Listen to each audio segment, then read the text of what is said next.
आज हा स्वप्नपूर्तीचा सोहळा आज थाटामाटामध्ये महाराजांच्या रूपानं आज पूर्ण होत आहे।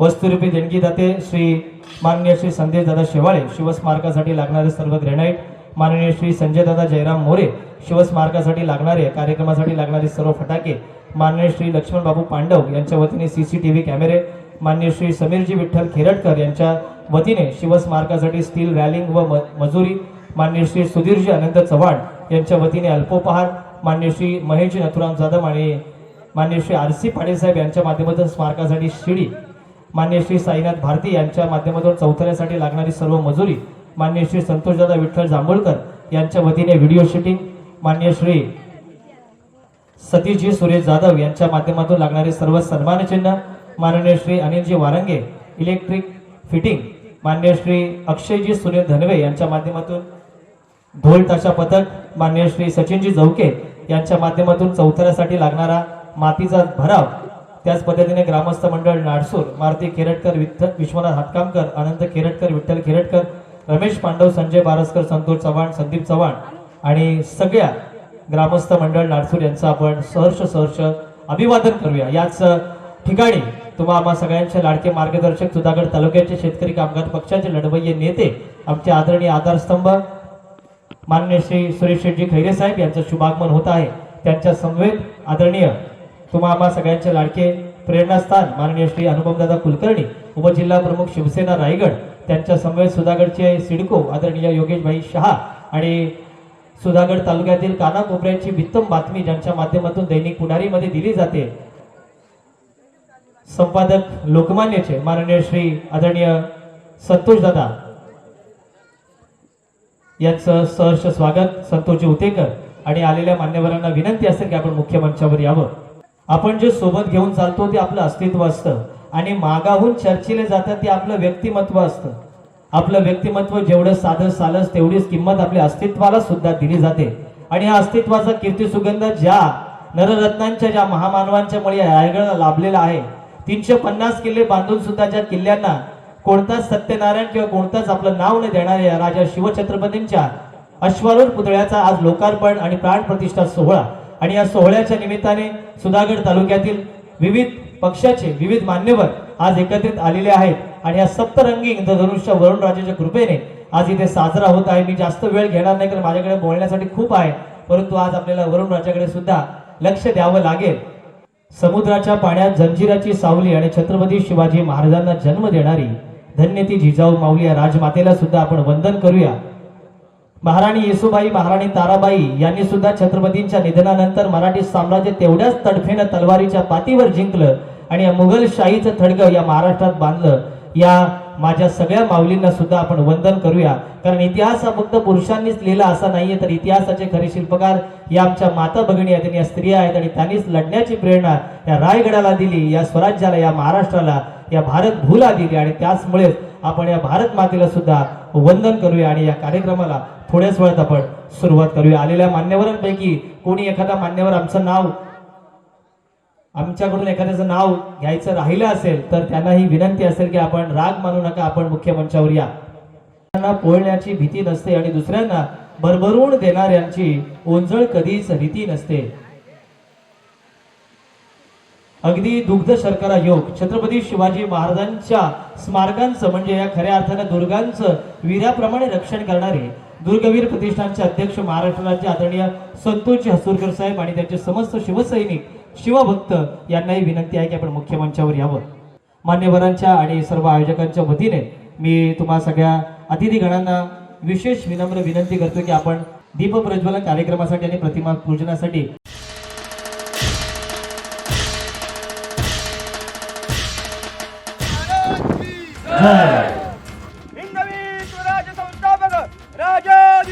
योगीराज छत्रपती शिवाजी महाराज की जय, छत्रपती शिवाजी महाराज की जय, छत्रपती शिवाजी महाराज की जय। श्री अकुलावतम सिंहासनाधीश्वर राजाधिराज योगीराज श्रीमंत श्री श्री श्री छत्रपती शिवाजी महाराज की जय।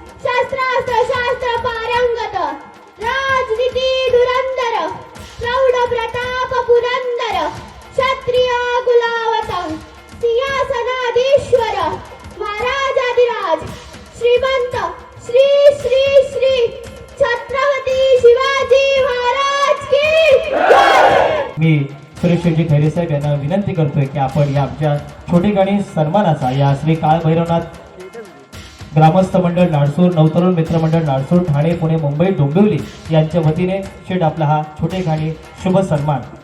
यशस्वी माणसे कधीच कारण देत नाहीत आणि कारण देणारी माणसं कधीच यशस्वी होत नाहीत. सुधागड तालुक्याचा एक अस्सल निष्ठावंत चेहरा म्हणून ज्यांना आपण ओळखतो असे आदरणीय RDCC बँकेचे विद्यमान व्हाईस चेअरमन, रायगड जिल्हा परिषदेचे माजी सदस्य, कबड्डी असोसिएशनचे माजी उपाध्यक्ष आणि आमचे तुमचे सगळ्यांचे लाडके व्यक्तिमत्व म्हणजे सुरेशजी खैरे साहेबांना मी विनंती करतोय की आपण हा छोटेखानी शुभ सन्मान स्वीकारण्यासाठी यायचा आहे.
कणसात कणसे दाणेदार असतात आणि अशा वेळी या व्यक्तिमत्वांचा शुभ सन्मान करणं हा तुम्हा आम्हा सगळ्यांचा शुभ सन्मान आहे. महाराष्ट्राची संस्कृती आहे संत ज्ञानोबा माऊलींपासून बहिणाबाई चौधरी आणि ज्ञानोबा माऊलींपर्यंत ही संत परंपरा ज्यांनी पुढे चालवली, या संतांच्या भूमीने आलेल्या मान्यवरांचं आपण तुझे स्वागत सन्मान करतोय.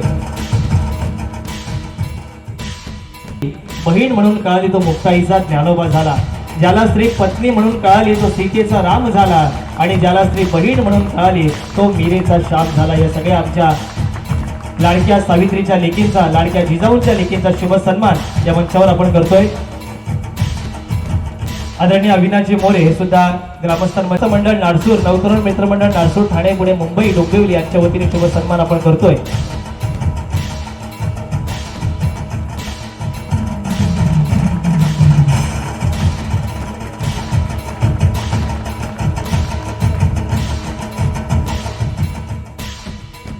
नाडसूर यांची स्वप्नपूर्ती आणि या स्वप्नपूर्ती सोहळ्याच्या निमित्ताने सगळ्या मान्यवरांचा आपण हा वेगवान सत्कार इथे घेतोय, कारण त्याच्यानंतर मनोगत सुद्धा आहेत. आलेल्या सगळ्या मान्यवरांना सुद्धा शुभेच्छा द्यायच्या आहेत. दादा कोंडे यांना मी विनंती करतो की आपण पुढे यायचं आहे. विशालजी खरे यांना मी विनंती करतो की आपले शुभ हस्ते, ज्यांचा आज वाढदिवस सुद्धा आहे आणि आज 6 जूनच्या दिवशी त्यांचा वाढदिवस आहे आणि हा दुग्ध शर्करा योग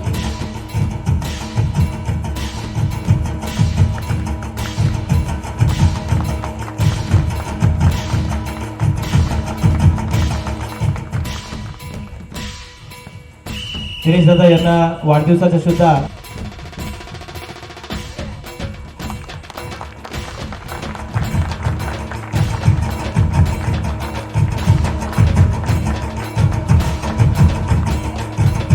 आदरणीय सारिकाताई संदेश जाधव याच्यावर आपण करतोय.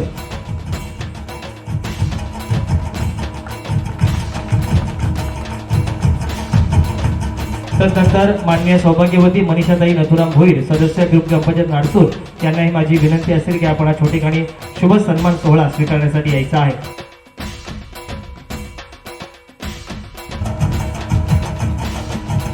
सौभाग्यवती माधुरीताई मनोहर खंडागळे सदस्य ग्रुप ग्रामपंचायत नाडसूर यांना मी विनंती करते की छोटे ठिकाणी शुभ सन्मान सोहळा आपण स्वीकारायचा आहे.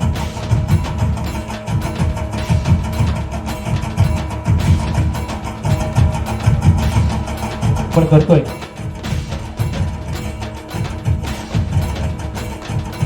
आदरणीय प्रभावती द्रविड मॅडम ज्यांच्या माध्यमातून जॅक अँड जिल ही संस्था गेली अनेक वर्ष सुधागड तालुक्यामध्ये शिक्षणाची गंगा नेत आहे. गुरु ब्रह्मा गुरु विष्णू गुरु देव महेश्वरा. पण द्रविड मॅडम यांचा शुभ सन्मान इथे करतोय.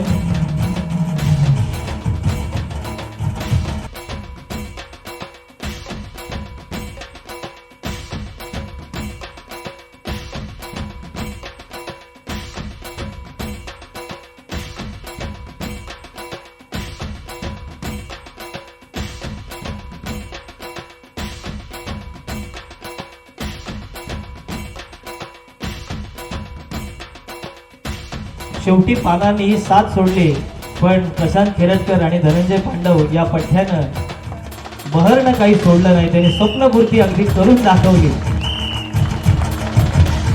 त्यांना मी विनंती करतो या छोटे खाणी शुभ सन्मान आपण स्वीकारण्यासाठी यायचं. आदिशजी पांडव यांना मी विनंती करतो की आपल्या शुभ हस्ते हा सन्मान करायचा आहे. आदिश पांडव.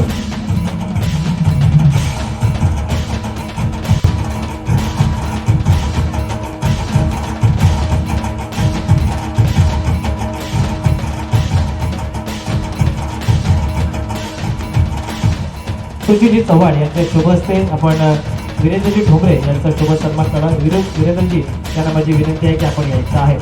त्यांच्या सुविद्य पत्नी ललिताताई गिरीश्वर पटव यांनाही माझी विनंती आहे की या छोटे खाणी शुभ सन्मान सोहळा स्वीकारण्यासाठी आपण मंचावर यायचं आहे.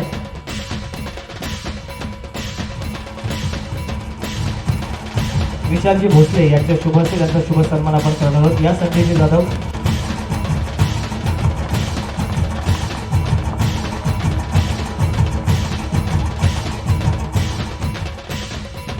त्यानंतर आदरणीय सागरजी मोरे यांचा सुद्धा आपण विशेष सन्मान इथे करणार आहोत. हरहुन्नरी व्यक्तिमत्व, मितभाषी आणि सगळ्यांना प्रेम देणारे सागरजी मोरे यांचा शुभ सन्मान. त्यानंतर एक नवनिर्वाचित आणि अगदी तरुण सदस्य अडूळचे ग्रामपंचायतीचे नितीनजी दळवी हे सुद्धा या मंचावर उपस्थित आहेत. केतनजी पांडव आणि आशिकेजी सदस्यांचा म्हणजे नितीशजी दळवी यांचा शुभ सन्मान आपण करायचा. नितीशजी यांना विनंती आहे की आपण मध्यभागी यायच्या. या पंच बाळादादा खंडागळे यांना मी विनंती करतो की आपण मुख्य मंचावर यायचं आहे. आपण हा छोटे खाणी शुभ सन्मान इथे स्वीकारायचा आहे.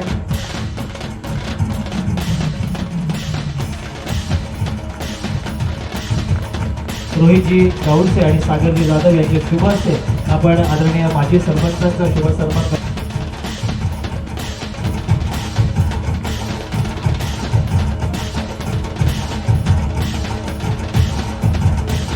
उमेशजी आणि सतीशजी यांना मी विनंती करते की पुढील सन्मान आपल्या शुभेच्छा आपण करण्यासाठी पुढे यायचं आहे.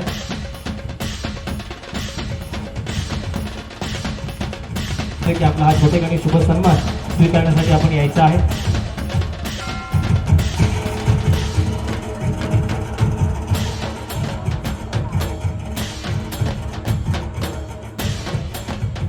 आपण पुढे यायचं आहे. पुढील शुभ सन्मान आपले शुभ हस्ते आपण करणार आहोत.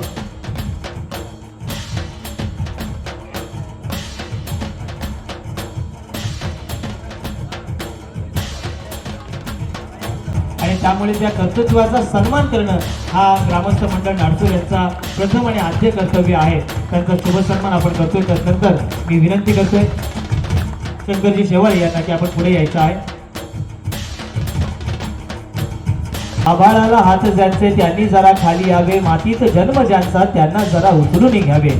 या मातीत जन्म घेणाऱ्या सगळ्यांचा शुभ सन्मान आपण इथे करणार आहोत.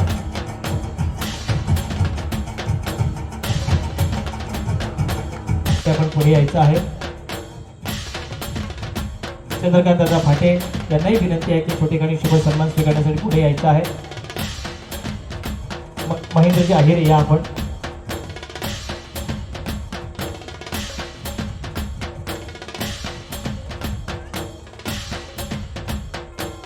कृष्णा जाधव यांनाही विनंती आहे की आपण मुख्य मंचाकडे यायचं आहे. शुभमजी चव्हाण यांनाही विनंती आहे की आपण हा पुढील शुभ सन्मान आपण करायचा आहे. तर आदरणीय रवींद्रजी शेवाळे यांना माझी विनंती आहे की छोटेखानी शुभ सन्मान स्वीकारण्यासाठी यायचं आहे.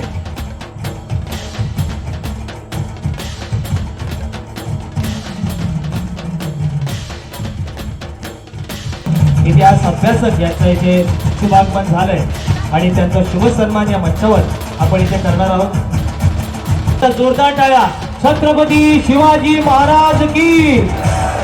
युगे संपुरी जातील काय वर्णावी तुमची गाथा, तुमच्या प्रताप तेजा पुढे शिवराया सदैव नतमस्तक आमचा माथा. या शिवरायांचा इतिहास आपल्या वक्तृत्वातून पुढे नेणारे रामजी कदम साहेबांचा शुभ सन्मान आपण या मंचावर करतोय. संजयजी शेवाळे, सुरेशजी खैरे, अनुपमदादा कुलकर्णी आणि समस्त ग्रामस्थ मंडळ नाडसूर यांच्या शुभ हस्ते असे भगवान दादा दंत यांचा शुभ सन्मान अनंतजी खिरटकर यांना मी विनंती करतो की आपल्या शुभ हस्ते भगवान दादा शिंदे साहेबांचा आपण शुभ सन्मान आपण करतोय.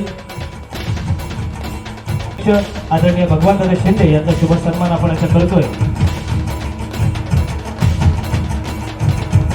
आदरणीय अविनाशजी मोरे यांना माझी विनंती आहे की आपण मुख्य मंचाकडे यायचं आहे आणि अमितजी दत्त आपण मुख्य मंचाकडे यायचं आहे.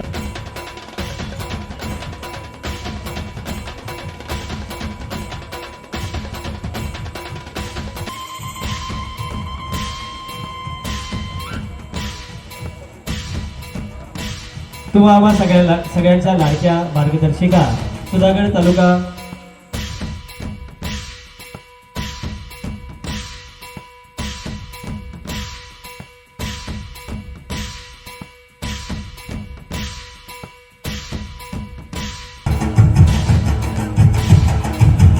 घ्यावी उंच झेप गगनी ताई आपण यश आणि कीर्तीची. घ्यावी उंच झेप गगनी गीताताई आपण यश आणि कीर्तीची शोभा वाढवावी या आजच्या सभास्थळाची. या सभास्थळासाठी आज ताई आलेले त्यांचं विशेष शुभ सन्मान या मंचावर करतोय. तदनंतर ध्येयाचा ध्यास लागला की कामाचा त्रास वाटत नाही.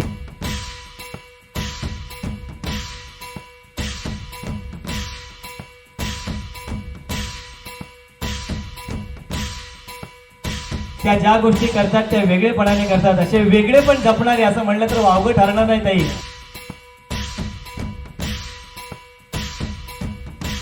लढाईला इथे माझा काही अंत नाही आणि एका पराजयाने शांत बसायला मी काही संत नाही असं दाखवून देणारे शांतता खंडागळे यांचा शुभ सन्मान आपण या मंचावर करते. अनेक मान्यवर आहेत. हिम्मत का खोना अभी बहुत आगे जाना है, जिन्होंने कहा था तुम्हारे बस का नहीं उन्हें भी कर दिखाना है. परागदादा मेहता यांचा शुभ सन्मान या मंचावर आपण इथे करतोय.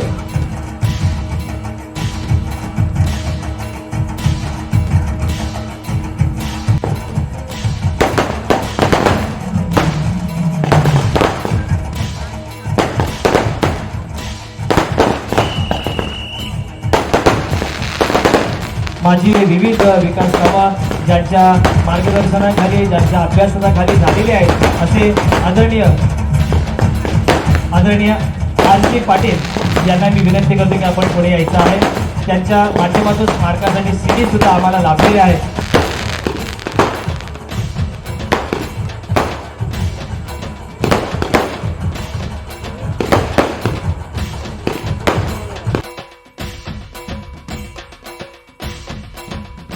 मान्य श्री अश्विनजी आगमकर, गुरु फाउंडेशन प्रेसिडेंट बेलापूर.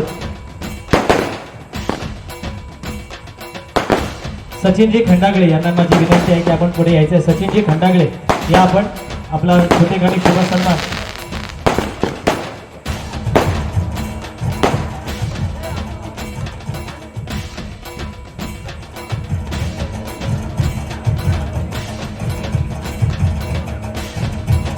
तमुच्या आशा किनारा तुला पामराला असे कोलंबसने सांगितलेलं आहे. आणि या कोलंबसच्या गर्भगीताची आठवण करून देणारी ही त्रिमूर्ती ताईंना विनंती करतोय की आपल्या बैल शुभ असते.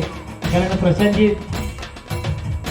या सगळ्यांनी मुंबई या सगळ्यांचा आहे असं समजू नका की या तिघांचा सन्मान आहे.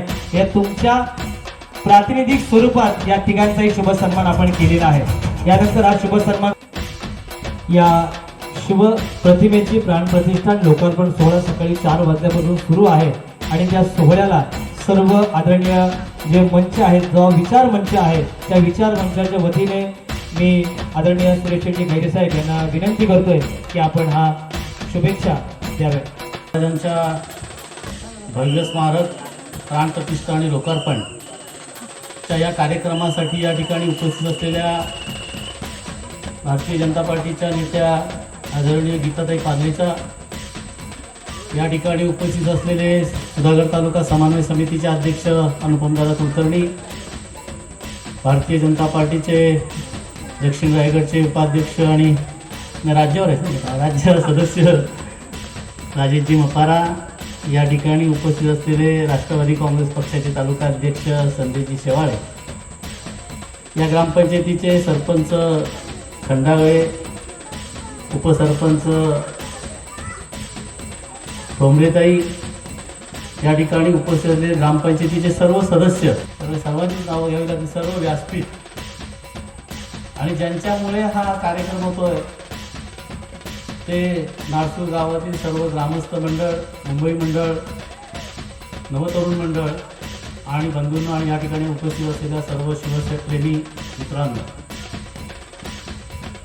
6 जून 1674 साली छत्रपती शिवाजी महाराजांनी रायगड या ठिकाणी त्यांचा राज्याभिषेक सोहळा त्या ठिकाणी पार पडला. 350 वर्ष झालेली आहेत आणि आज नारसूर सारख्या ठिकाणी असा एक चांगला दिवस आपण सर्व मंडळींनी या ठिकाणी निवडला की जो शासनाने सुद्धा आता मान्य केलेला आहे, ज्याला आजचा दिवस हा शिवस्वराज्य दिन म्हणून साजरा शासकीय पातळीवर सुद्धा केला गेला. आणि अशा पद्धतीचा असला अशा दिवशी नारसूर गावातील सर्व ग्रामस्थ मंडळांनी आणि नवतरुण मंडळांनी या ठिकाणी आपल्या गावामध्ये छत्रपती शिवाजी महाराजांचं या ठिकाणी स्मारक उभं केलं. आणि आजच्या चांगल्या मुहूर्तावर या ठिकाणी प्राणप्रतिष्ठा आणि लोकार्पण सोहळा तुम्ही या ठिकाणी साजरा केला, त्याबद्दल सर्व ग्रामस्थ मंडळाला या ठिकाणी निश्चितपणानं धन्यवाद देतो. खरं म्हणजे शिवव्याख्याते या ठिकाणी आलेल्या त्यांना आपल्याला ऐकायचं आहे, त्यामुळे त्याबद्दल जास्त न बोलता या ठिकाणी होत असलेल्या स्मारक हे तुम्हा आम्हा सर्वांना निश्चितपणानं प्रेरणादायक तर राहीलच. छत्रपती शिवाजी महाराजांनी 14व्या वर्षी स्वराज्य निर्माण करण्याची शपथ घेतली आणि त्यांनी त्याचा या ठिकाणी राज्याभिषेक 7 जूनला त्यांचा झाला. आणि खऱ्या अर्थानं रयतेचं लोकांचं राज्य स्वराज्य या ठिकाणी स्थापन केलं आणि खऱ्या अर्थानं मराठीशाही या देशामध्ये छत्रपती शिवाजी महाराजांनी या ठिकाणी सुरू केली. आणि खऱ्या अर्थात आणि म्हणूनच जनतेचं राज्य, शेतकऱ्यांचं साठी भलं, 18 पगड जातीच्या सर्व मंडळींना सोबत घेऊन या राज्यामध्ये देशामध्ये त्यांनी आपली मराठीशाही या ठिकाणी त्याकडे यशस्वी करून दाखवली. अशा शिवरायांचं स्मारक आज या ठिकाणी होत आहे. मी आजच्या शिवस्वराज्य दिनाच्या निमित्तानं, राज्याभिषेकाच्या दिनानिमित्तानं आपणा सर्वांना या ठिकाणी शुभेच्छा व्यक्त करतो. आणि एक चांगल्या कार्यक्रमाला आपण सर्व मंडळींनी या ठिकाणी बोलवलं, त्याबद्दल सर्व ग्रामस्थ मंडळ आणि नवतरुण मंडळ यांना मी धन्यवाद देतो आणि आपली रजा करतो. जय शिवराय. एकतर आमचे सर्वांचे नेते सन्माननीय सुरेश शेठ यांनी त्यांचे विचार मांडल्यानंतर पण तुम्हा सगळ्यांची अपेक्षा आहे, आयोजकांची अपेक्षा आहे म्हणून आम्हा सहकाऱ्यांच्या वतीने बोलतोय. अतिशय चांगला कार्यक्रम आणि या कार्यक्रमातून आपल्या सर्वांनी प्रेरणा घेण्यासारखा आज शिवराज्याभिषेक दिन आहे आणि नाडसूडच्या सर्व तरुण शिवप्रेमींनी आणि ज्येष्ठांच्या मार्गदर्शनाखाली अतिशय देखणा कार्यक्रम आज दिवसभर केलेला आहात. ह्या कार्यक्रमाच्या निमित्ताने व्यासपीठावर आम्ही सगळीच जण आहोत. सगळ्यांचीच नावं मी घेत नाही आहे कारण वेळ झालेला आहे आणि ज्यांना आपण मुद्दामून निमंत्रित केलंय त्यांचे विचार तुम्हाला सगळ्यांना ऐकायचे, निश्चितपणे ते प्रेरणादायी असणार आहेत. मी या तालुक्याचा एक सर्वसामान्य नागरिक आणि एक कार्यकर्ता म्हणून एवढंच सांगेन, ह्या शिवस्मारकामधनं आपण सगळ्यांनी एक सकारात्मक प्रेरणा घ्यावी, अतिशय चांगले ऊर्जा आपण सगळ्यांनी घ्यावी. आज मोबाईलच्या जगामधून एक कष्टकरी आणि चांगल्या पद्धतीने विचार आणि सशक्त तुम्हाला सगळ्यांना आरोग्य मिळावं अशा पद्धतीतले चांगल्या पद्धतीने तुमचं आयु आणि आरोग्य असावं आणि ती प्रेरणा या महाराजांच्या स्मारकातनं तुम्हाला सगळ्यांना मिळावी अशी सर्व व्यासपीठावरच्या वतीने मी अपेक्षा व्यक्त करतो.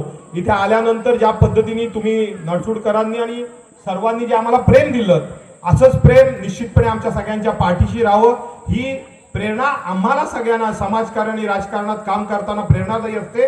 हे प्रेम असंच मिळावं अशी अपेक्षा या निमित्ताने व्यक्त करतो आणि एकच सांगतो, तुम्हा सगळ्यांच्या ह्या पंचक्रोशीमध्ये जी जी काही वैचारिक आणि भौतिक विकास कामाच्या दृष्टिकोनातनं ज्या अपेक्षा तुम्ही सगळी मंडळी आमच्या सगळ्यांकडनं अपेक्षित धराल त्या करत असताना आम्ही सगळेजण त्यामध्ये सकारात्मकतेने राहू असा शब्द या निमित्ताने देतो आणि थांबतो. जय हिंद, जय महाराष्ट्र. त्यानंतर शेवटच्या 2 मिनिटं शुभेच्छा आयोजकांकडून संदेश यांनी व्यक्त करावी अशी अपेक्षा. छत्रपती शिवाजी महाराज की. शिवनेरीवर तारा चमकला, माता जिजाऊंच्या पोटी सिंह जन्माला आला. सर्वप्रथम मानाचा मुजरा करतो छत्रपती शिवाजी महाराजांना, ज्यांनी या मराठी मातीत भगवा झेंडा फडकवला. हिंदवी स्वराज्याचे संस्थापक आदरणीय छत्रपती शिवाजी महाराज यांचा आज राज्याभिषेक सोहळा, त्यानिमित्ताने सर्वांना सर्वप्रथम मी शुभेच्छा देतो. सर्वांनीच मार्गदर्शन केलं, परंतु खऱ्या अर्थाने मान्यवरांना सांगू इच्छितो की 2018 साली याची संकल्पना प्रशांत आता यांचं आपण स्वागत केला. प्रशांत असेल, धनंजय, अगदी सर्वच नाडसूर पंचक्रोशीतील सर्वच युवा वर्ग, आमची 2018ची संकल्पना आज 2024 रोजी पूर्णत्वास आलेली आहे. त्याचा आम्हाला या नाडसूरकरांना, नाडसूर पंचक्रोशीवाल्यांना सार्थ अभिमान आहे. ज्याप्रमाणे छत्रपती शिवाजी महाराजांनी आपल्याला स्वाभिमानाने जगायला शिकवलं, माता भगिनींचा आदर करायला शिकवला, त्याप्रमाणे त्यांच्या पावलावर पाऊल ठेवून, कारण तुम्हाला सर्वांना माहिती आहे की त्यावेळेस ज्याचे जास्त किल्लेगड त्याचं राज्य, परंतु आता आपलं स्वराज्य आहे आणि या स्वराज्यामध्ये आपल्याला त्यांच्या कर्तृत्वावर पाऊल ठेवून आपल्याला पुढे जायचं आहे आणि त्यांच्याप्रमाणेच माता भगिनींचा आदर करायचा आहे आणि स्वाभिमानाने जगायचं आहे. जास्त वेळ न घेता पुन्हा एकदा या सर्वच तुम्ही जे शिवस्मारक उभारलंय, माझ्याकडून पूर्ण फुलाची पाकळी असेल, अगदी सर्वांच्याच सहकार्याने हे भव्य दिवस शिवस्मारक उभं राहिलंय, त्या सर्व देणगीदात्यांचं मी मनपूर्वक आभार मानतो. संपूर्ण नाडसूर ग्रामस्थांचा आणि तुमच्या संपूर्ण टीमचं आभार मानतो. असंच सुंदर सुंदर कार्यक्रम तुम्ही घेत राहा आणि आपल्या नाडसूर विभागाचं नाव त्या सुधागड तालुक्यात नव्हे तर संपूर्ण देशभरात नावलौकिक करा अशी सदिच्छा व्यक्त करतो आणि थांबतो. जय हिंद, जय महाराष्ट्र. त्यांच्यासाठी जरा अनुभव दादा यांना विनंती असेल की तुमचे छत्रपती शिवाजी महाराज की. फार उशीर झालेला आहे, कारण महाराजांच्या प्रतिमेचं अनावरण इकडे होत असताना आपण स्वागत समारंभामध्ये खरं तर जास्त वेळ खर्च केलेला आहे आणि मला माहिती आहे आपल्या सगळ्यांना इकडे शिवव्याख्यान आपल्याला ऐकायचं आहे. शिवव्याख्यान ऐकण्यासाठी इकडे आपल्याला माणगाववरनं कदम साहेब आलेले आहेत, त्यांचं व्याख्यान आपण ऐकणार आहोत. खरं तर हा छत्रपती शिवाजी महाराजांचा अश्वारूढ पुतळा इथे तुम्ही अनावरित केलात. तो अनावरित करत असताना नाडसूर ग्रामस्थांना काय वाटलं असेल की आपण महाराजांना काय इकडे अनावरण करतोय. सर्वप्रथम आपल्या भावना काय आहेत त्या सगळ्यात महत्त्वाच्या आहेत, कारण की आज 450 वर्ष झालेली आहेत. महाराजांचं कार्य 1630 ते 1680 या वर्षामध्ये 50 वर्षाच्या कार्यकाळात महाराजांनी वयाच्या 14व्या वर्षापासून स्वराज्याची शपथ घेऊन स्वराज्याचं काम अशा पद्धतीने केलं की आज 450 वर्षानंतर सुद्धा फक्त महाराजांचा इतिहास फक्त महाराष्ट्र नाही, फक्त हिंदुस्थान नाही, तर संपूर्ण जगाला गर्व होईल अशा पद्धतीचा इतिहास महाराजांनी रचून ठेवला. आणि त्या महाराजांचे आपण वंशज आहोत. महाराज हे मराठा होते. ते मराठा म्हणजे महाराष्ट्रातले मराठी मातीतले मराठा होते. ते जातीवाचक मराठा नव्हते. त्यांनी सर्व समाजाच्या सर्व जातीच्या लोकांना एकत्र घेऊन, मग त्याच्यामध्ये मुस्लिम असतील, त्याच्यामध्ये क्षुद्र असतील, सगळ्यांना सोबत घेऊन एक चांगला राज्यकारभार कसा करायचा, जो रयतेच्या फायद्याचा असेल आणि त्यातनं रयतेचं कल्याण होईल, याची भूमिका छत्रपती शिवाजी महाराजांनी सर्वप्रथम मांडली. आजच्या राज्यकर्त्यांना सुद्धा आदर्शप्रद असावं असं हे व्यक्तिमत्व आपण इकडे अश्वारूढ त्यांचा पुतळा इकडे उभारलेला आहे. मी नाडसूळ ग्रामस्थांना इकडे नम्रतापूर्वक विनंती करतो की अश्वारूढ पुतळ्याचं अनावरण करणं हे आता गावोगावी सगळीकडे सहज शक्य झालेलं आहे. पण ज्या महाराजांचं, ज्या देवाचं आपण, दैवताचं आपण अश्वारूढ पुतळा इथे उभारलेला आहे, त्याचं पावित्र्य येणाऱ्या पुढच्या काळामध्ये आपण नाडसूळ ग्रामस्थांच्या तर्फे नक्की ठेवाल. आणि ह्यासाठीच मी आपल्याला इकडे शुभेच्छा देण्याकरता उभा राहिलेलो आहे. आपल्याकडनं छत्रपती शिवाजी महाराजांनी ज्या पद्धतीने कार्य केलं, त्या पद्धतीने नाडसूळ ग्रामपंचायतींनी, नाडसूळ ग्रामस्थांनी काम करावं अशा शुभेच्छा देतो आणि इथेच थांबतो. जय हिंद, जय महाराष्ट्र, जय शिवराय. आलेल्या सर्व मान्यवरांचं आभार. सुजित दादा यांच्या मुखातून. नमस्कार. आज छत्रपती शिवाजी महाराजांच्या भव्य स्मारकाचे जे उद्घाटन झालं, जो लोकार्पण सोहळा झाला, त्या लोकार्पण सोहळ्यासाठी आज उपस्थित असलेलं सन्माननीय व्यासपीठ, आता मी प्रत्येकाचं नाव घेत नाही वेळ होत असल्यामुळे, तसंच ग्रामस्थ मंडळ नाडसूर, नवतरुण मित्र मंडळ नाडसूर, तसेच शहरवासीय यांचे सगळ्यांचे आभार मानतो. आणि हे सत्कार कार्यक्रम संपला असं मी जाहीर करतो आणि आता पुढचं व्याख्यान चालू होईल. सर्वांना एक विनंती आहे, व्याख्यानाच्या सुरुवातीला आम्ही प्रेरणा मंत्र घेतो. मी ज्याप्रमाणे बोलत त्यानंतर तुम्ही सर्वांनी बोलायचंय. धर्मासाठी झुंजावे, झुंजोनी अवघ्यासी मारावे, मारिता मारिता घ्यावे,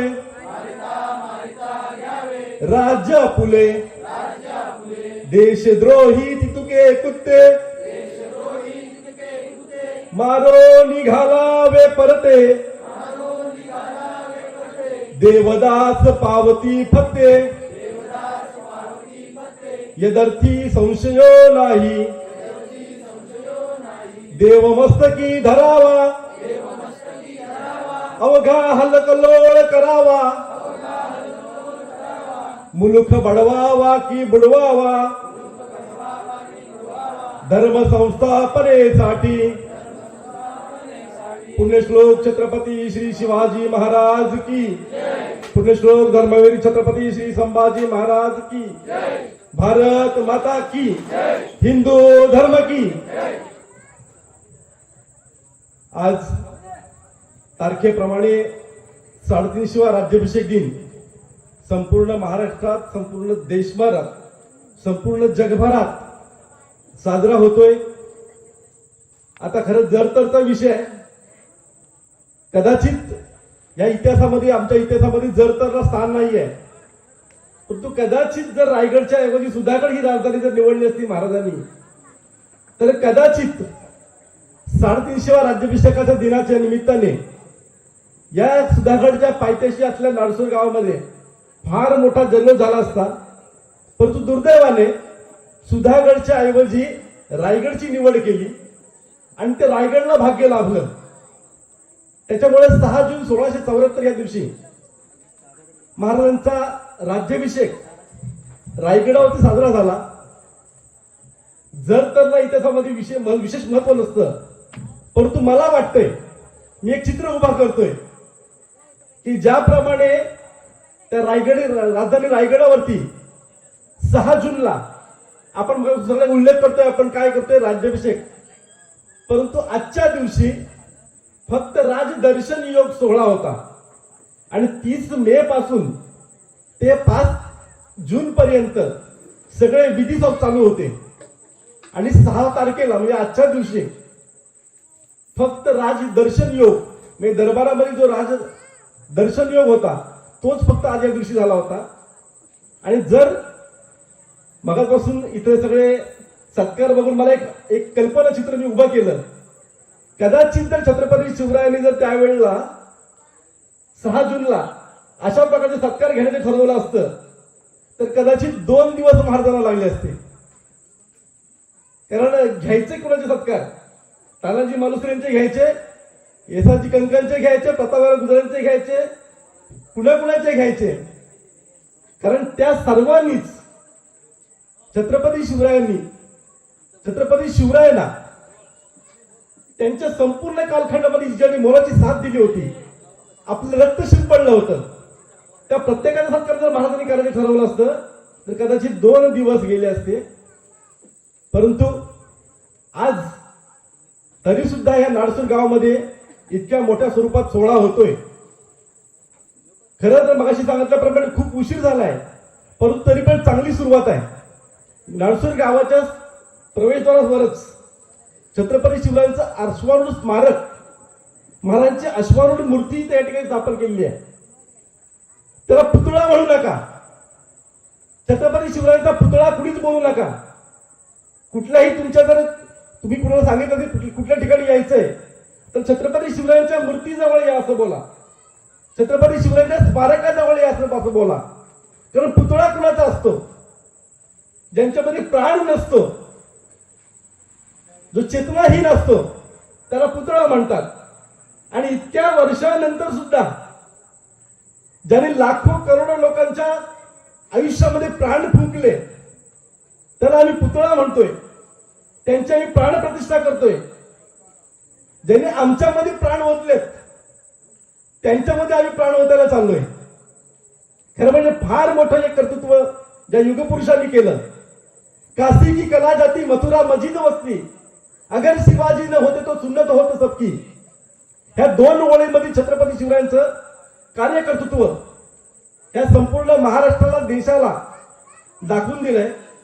ह्या 2 ओळी ज्या आहेत त्या राजकवी भूषणनी जर त्यावेळेला लिहून ठेवल्या नसत्या तर कदाचित आम्हाला कळलं नसतं महाराज जर नसती तर काय झालं असतं.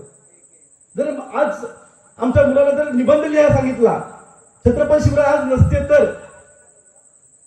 तर त्या 2 ओळी लिहिल्या तरी पण भरपूर झालं. बाकी पूर्ण निबंध लिहिण्याची गरज नाही.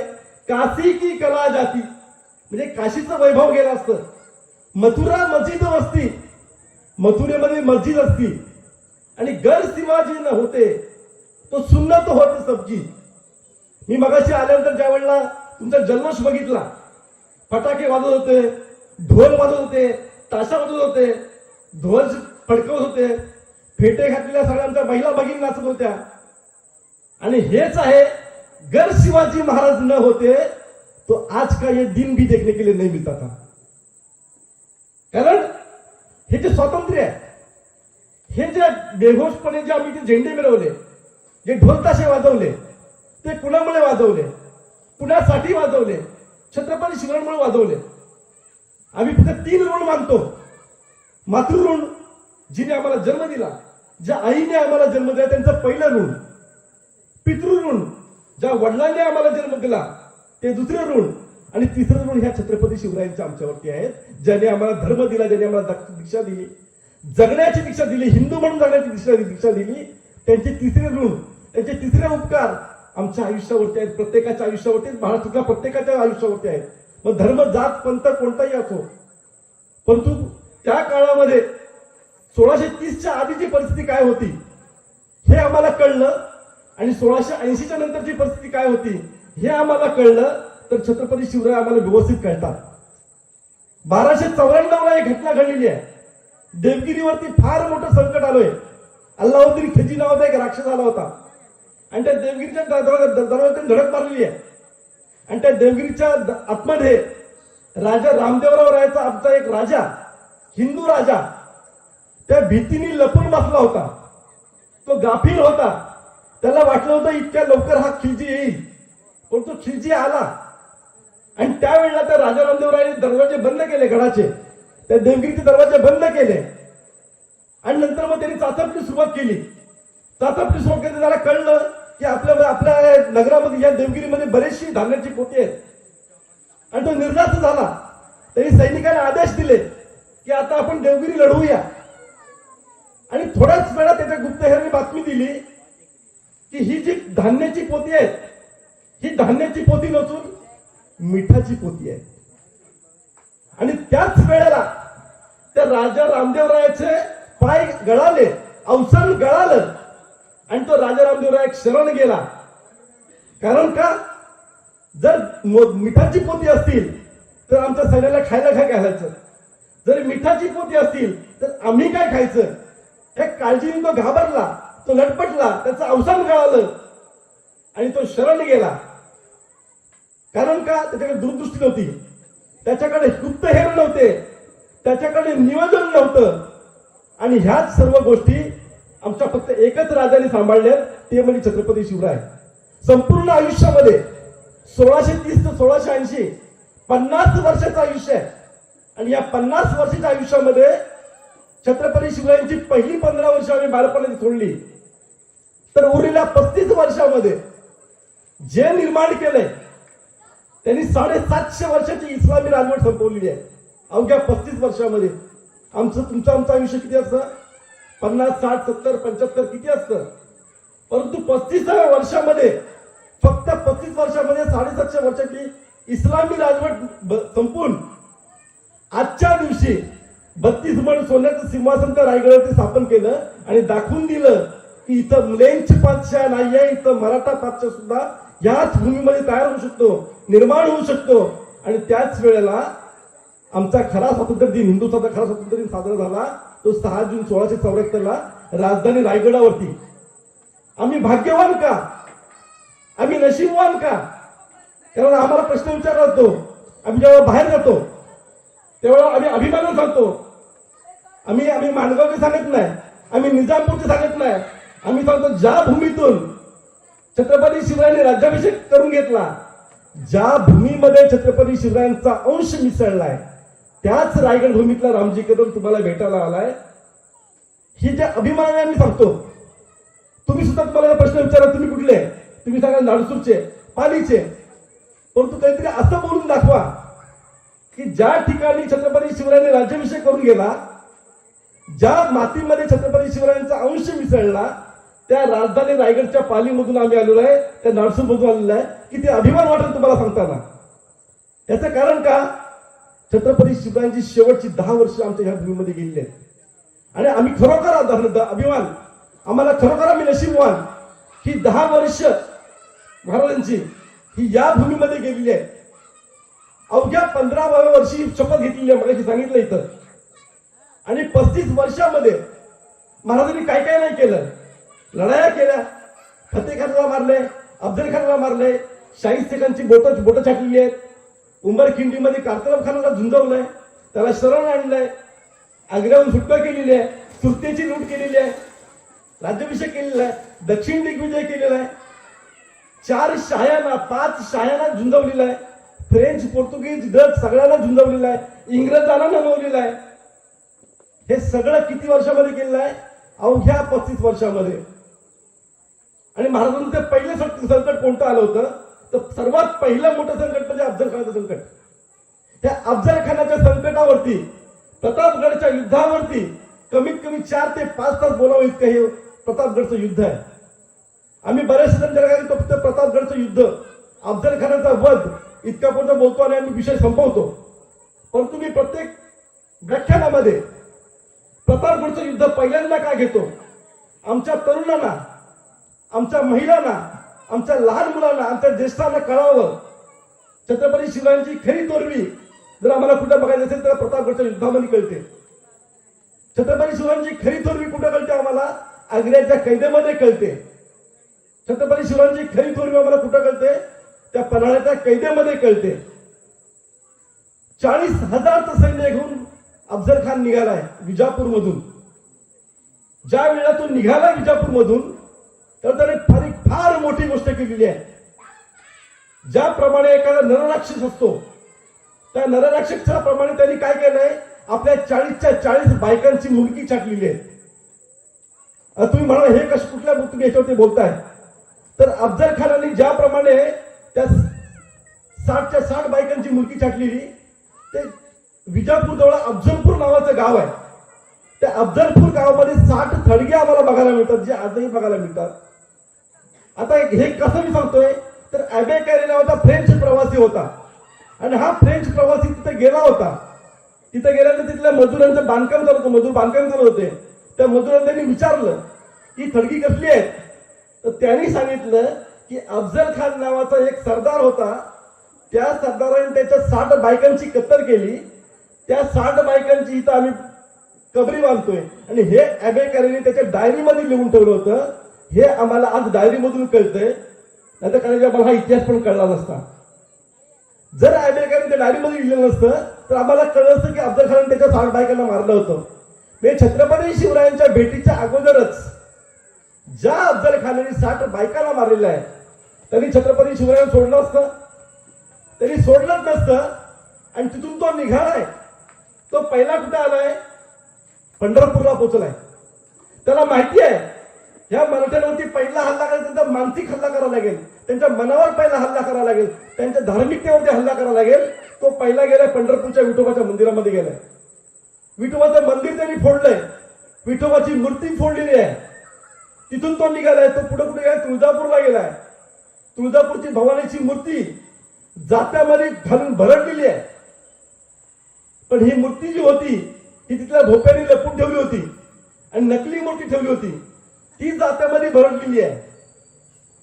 त्याला वाटलं होतं की हे भवानीचे भोपे, हे भवानीचे भूते, हे विठोबाचे बडवे हे काय करतील, हे शरण येतील आणि हा महाराष्ट्र आम्ही सहज जिंकू, हा शिवाजी बाहेर पडेल आणि उघड्या मैदानावरती आम्ही त्याला सहज लढवू, त्याला कैद करून आम्ही विजापूरला घेऊन जाऊ. त्याचा अंदाज छत्रपती शिवराय राजगडावरून लावत होते. शिवराय राजगडावरती आहेत. छत्रपती शिवरायाने राजगड सोडण्यापूर्वी राजमहाराज जिजाऊंचं दर्शन घ्यायला गेलेत. त्याला गुप्तहेरकडे बातमी कळली की विजापूरहून एक सरदार निघालाय. तो कोण आहे, अफजल खान नावाचा एक सरदार आहे. तो मला भेटायला निघालेला आहे, मला कैद करायला निघालेला आहे. आणि छत्रपती शिवराय तिथून राजकारण सुरू केलेलं आहे. पण त्यावेळची परिस्थिती काय होती, 5 सप्टेंबर 1659 ला छत्रपती शिवरायांची धर्मपत्नी सईबाईंचं निधन झालेलं आहे. आणि त्याच वेळेला ही बातमी येऊन धडकलेली आहे. छत्रपती संभाजीराजांचं त्यावेळच्या बाळशंभरांचं वय किती आहे, अवघं 2.25 वर्षाचं वय आहे. आणि अशा वेळेला छत्रपती शिवरायांनी रणभूमी कुठे निवडलेली आहे, प्रतापगड निवडलेली आहे. आणि त्या प्रतापगडावरती निघून जाण्याच्या अगोदर छत्रपती शिवराय दर्शनाला कोणाच्या गेलेत, राजमाता जिजाऊंच्या दर्शनाला गेलेत. आणि त्यावेळेला जिजाऊंना काय वाटलं असेल, ज्या जिजाऊंचा पती शहाजीराजे भोसले यांना ज्याने विश्वासघाताने कैद केली, तो हा अफजल खान महाराजांना भेटायला येतोय. ज्या अफजल खानाने स्वतःच्या मोठ्या मुलाला म्हणजे संभाजी भोसलेला ज्यांनी ठार मारलं होतं, तो हा अफजल खान येतोय आणि त्याला भेटायला शिवाजीराजे चाललेले आहेत. विचार करा, जिचा पती, ज्या व्यक्तीने जिच्या पतीला विश्वासाने कैद केलंय, ज्या व्यक्तीने तिच्या मोठ्या मुलाला मारलंय, त्याच व्यक्तीला भेटायला कोण चाललेत, छत्रपती शिवराय म्हणजे लहान मुलगा चाललाय. त्यावेळेला राजमाता जिजाऊंच्या मनामध्ये काय कालवा झाले असेल, एक आईचं काळीच काय बोललं असेल, एक आईचं हृदय काय बोललं असेल. एखादी बोलली असती की जाऊ नको शुभा, आपण बाजी काकाला पाठवू, आपण तानाजीला पाठवू, तू कशाला तो भेटायला. त्यांनी सांगितलं असतं येसाजी तू जा भेटायला. परंतु राजमाता जिजाऊ होत्या, एक राजमाता होती. तिने काय सांगितलं, जा शिवबा त्या अफजल खानाला भेटा आणि संभाजीचे उसने फेडा. संभाजी म्हणजे कोण, शिवरायांचे मोठे बंधू, ज्यांना ह्या अफजल खानने कप्तानी मारलं होतं. त्या संभाजीचे उसने फेडा. ज्या ज्या वेळेला तुमच्यावर संकट येतील, मी सर्व इथं माता माऊली ज्या फार मोठ्या संख्येने आहेत, ज्या ज्या वेळेला आपल्या घरावरती फार मोठं संकट येतं, पुरुष डळमळतो, पुरुष खचतो, त्यावेळेला तिथली स्त्री खंबीरपणे उभी राहते. आणि ती स्त्री खंबीरपणे जर उभी राहायची असेल तर तुम्हाला त्या दिवसाची राजमाता जिजाऊ आठवा. ज्या वेळेला आपल्यावरती फार मोठं संकट येतं, असं वाटतं आपलं संपूर्ण घर संपलं की काय. त्यावेळेच्या राजगडावर त्यांची राजगड जिजाऊन आठवा. आपल्या दरवाजा खिडक्या बंद करा, लाईट बंद करा, शांतपणे डोळे बंद करा आणि राजमाता जिजाऊन आठवा. तुम्हाला त्याच्यापेक्षा कोणतंही मोठं संकट, याच्यापेक्षा मोठं संकट नसणार आहे. आणि त्याच वेळेला खरी प्रेरणा तुमच्या समोर असेल की ज्या जिजाऊनी आपल्या वीरपुत्राला सांगितलं की जा आणि संभाजीच्या उसने फेडा, त्या जिजाऊंचा आदर्श, त्या जिजाऊंच्या लेखी तुम्ही आहात, त्या सावित्रीच्या लेखी तुम्ही आहात, त्या येसुबाईंच्या लेखी तुम्ही आहात, त्या ताराबाईंच्या लेखी तुम्ही आहात. आणि तिथून मग महाराज निघाले, प्रतापगडकडे निघालेत. महाराजांनी त्यावेळेला आपले गुप्तहेर पाठवलेले आहेत. खडानी खडा माहिती मिळवण्याचं काम त्यावेळेला गुप्तहेरांचं होतं. महाराजांच्या साईडमध्ये 3000 गुप्तहेर होते आणि त्या 3000 गुप्तहेरांनी महाराजांना पाठवलंय. हे 3000 गुप्तहेर कोण होते इतिहासाला माहिती नाही आहेत. फक्त 4 ते 5 फक्त नाव माहिती आहेत. त्याच्यामधलं तुम्हाला सर्वांना माहिती असलेलं नाव आहे बहिर्जी नाईक, कर्माजी, सुंदरजी, विश्वासराव दिघे, विश्वासराव मुसेखोणेकर. ह्याच्या पलीकडे आम्हाला गुप्तहेरांची नावं माहिती नाही आहेत. आणि ह्या गुप्तहेरांना महाराजांनी पाठवलंय खानाच्या गोटातील माहिती आणायला. आणि खान येऊन पोहोचलाय कुठं, वाईमध्ये पोहोचलाय. तुम्ही सर्वांनी कधी वाई बघितली असेल, त्या वाईमध्ये त्याचा तळ पडलेला आहे. आणि महाराजांनी आपला वकील पहिल्यांदा पाठवलेला आहे, पंताजी गोपीनाथ गोकील, छत्रपती शिवरायांचा पहिला वकील, जो अतिशय निष्णात आहे, जो हुशार आहे, जो धूर्त आहे, जो हजरजबाबी आहे, जो गोड बोलणारा आहे, ज्याच्या जिभेवरती साखर पेरलेली आहे, असा वकील महाराजांनी पाठवलाय. आजच्या भाषेमध्ये ऍडव्होकेट राम जेठमलानी, ऍडव्होकेट उज्ज्वल निकम याच पठडीतला किंवा यांच्यापेक्षा फार उंचीचा पंताजी गोपीनाथ वकील महाराजांनी पाठवलेला आहे. आणि काय सांगितलेलं आहे की राजे तुम्हाला घाबरतायत, तुम्ही एवढं मोठं सैन्य तुम्ही भेटीला घेऊन आलात, 40,000चं सैन्य, एवढं सैन्य तुम्ही घेऊन कशाला तुम्ही पुढे जाताय, महाराज तुम्हाला घाबरलेले आहेत, तुम्ही यातलं सैन्य तुम्ही कमी करा. आणि या निरोपावरती त्या खानाने काय केलंय, त्यातले 2 तुकडे केलेले आहेत. 20,000चं सैन्य त्या वाईच्या तळावरती ठेवलेलं आहे आणि 20,000 सैन्य घेऊन खान पुन्हा निघालेला आहे. एक घाट आहे, त्याला पसरणीचा घाट म्हणतात, त्या घाटाने चाललेलं आहे सैन्य. आणि त्याच वेळेला महाराजांनी त्या गुप्तहेराने आणखीन एक बातमी आणलेली आहे की याच खानाच्या सैन्यामध्ये बरेचसे व्यापारी आहेत, ज्या व्यापाऱ्यांकडे हिरे, मोती, सोने, चांदी, माणके भरून बरीच संपत्ती आहे. आणि महाराजांनी काय केलंय, महाराजांनी एक डाव आखलेला आहे. महाराजांनी त्यांच्याकडे आपलं एक दूत पाठवलेलं आहे आणि त्या दूताला सांगितलंय की तू काय करायचंय, त्या खानाकडे जायचंय, खानाकडे एक परवानगी अर्ज घेऊन जायचंय. आणि ती कसली परवानगी आहे, तर हे जे व्यापारी आहेत यांच्याकडे जे सोने, हिरे, मोती, माणके जे आहेत ती आम्हाला खरेदी घ्यायची आणि ती खरेदी घ्यायची आम्हाला परवानगी पाहिजे. छत्रपती शिवरायांनी यांना पाठवलेलं आहे. खानाने तात्काळ परवानगी दिलेली आहे. खानाने तात्काळ परवानगी दिली आणि तिथले जे व्यापारी होते, प्रतापगडचं युद्ध काय ऐकायचं, अफजल खानाचा वध आम्ही काय ऐकायचा, फक्त कोथळा काढला इतक्या पुरता ऐकायचं नाही तरुण मित्रांनो. तर ज्याप्रमाणे हे राजकारण महाराजांनी सुरू केलंय, ज्या महाराजांनी दूध पाठवलाय, कशासाठी पाठवलाय, हिरे, मोती, सोने, चांदी, माणके आम्हाला घ्यायची आहेत. यातून आम्ही काय शिकायचं, एखाद्या मुख्य नेत्याकडून स्मारकासाठी कसे पैसे काढायचे, अलगद पैसे कसे काढायचे, म्हणजेच डोळ्याची पापणी पण लावून न देता आम्ही कशी रक्कम उचलायची, हे जर कुठून शिकायचं असेल तर आम्हाला ह्या घटनेमधून शिकायला मिळतं आम्हाला. आणि तिथून पुन्हा महाराजांनी आमचा वकील पाठवलेला आहे, पसरणीचा घाट ओलांडलेला आहे. आणि त्या ठिकाणी पुन्हा महाराजांचे वकील पंताजी गोपीनाथ वकील गेलेले आहेत. आणि त्याला काय सांगितलंय की महाराजांना फार भीती वाटायला लागलेली आहे, तुम्ही महाराजांना वडिलांसारखे, आणखीन तुम्ही एवढं सैन्य घेताय, त्यातलं आणखीन सैन्य कमी करा. त्यातल्या 20,000 सैन्याचे आणखीन 2 तुकडे केलेले आहेत, म्हणजे 10,000चं सैन्य तिथं ठेवलेलं आहे. आणि 10,000चं सैन्य घेऊन पुन्हा खालवरती निघालेला आहे. तुम्ही कोयनेचा परिसर तुम्ही बघितला असेल, पार गाव बघितलं असेल, तिथं दुसरा तळ पडलेला आहे. आणि तिथून पुन्हा 10,000चं सैन्य घेऊन खान निघालेला आहे. परंतु याच वेळेला जे सगळे जे आमचे व्यापारी गेले होते गडावरती, प्रतापगडावरती, ते प्रतापगडावरती पोहोचलेले आहेत. महाराज त्यांच्याकडे सोने चांदी हिरे मोती माणके सर्व घेतलेले आहेत. आणि त्यांना काय सांगितलंय की तुम्ही आता आलात, उद्या खानसाहेबांची भेट होणार आहे.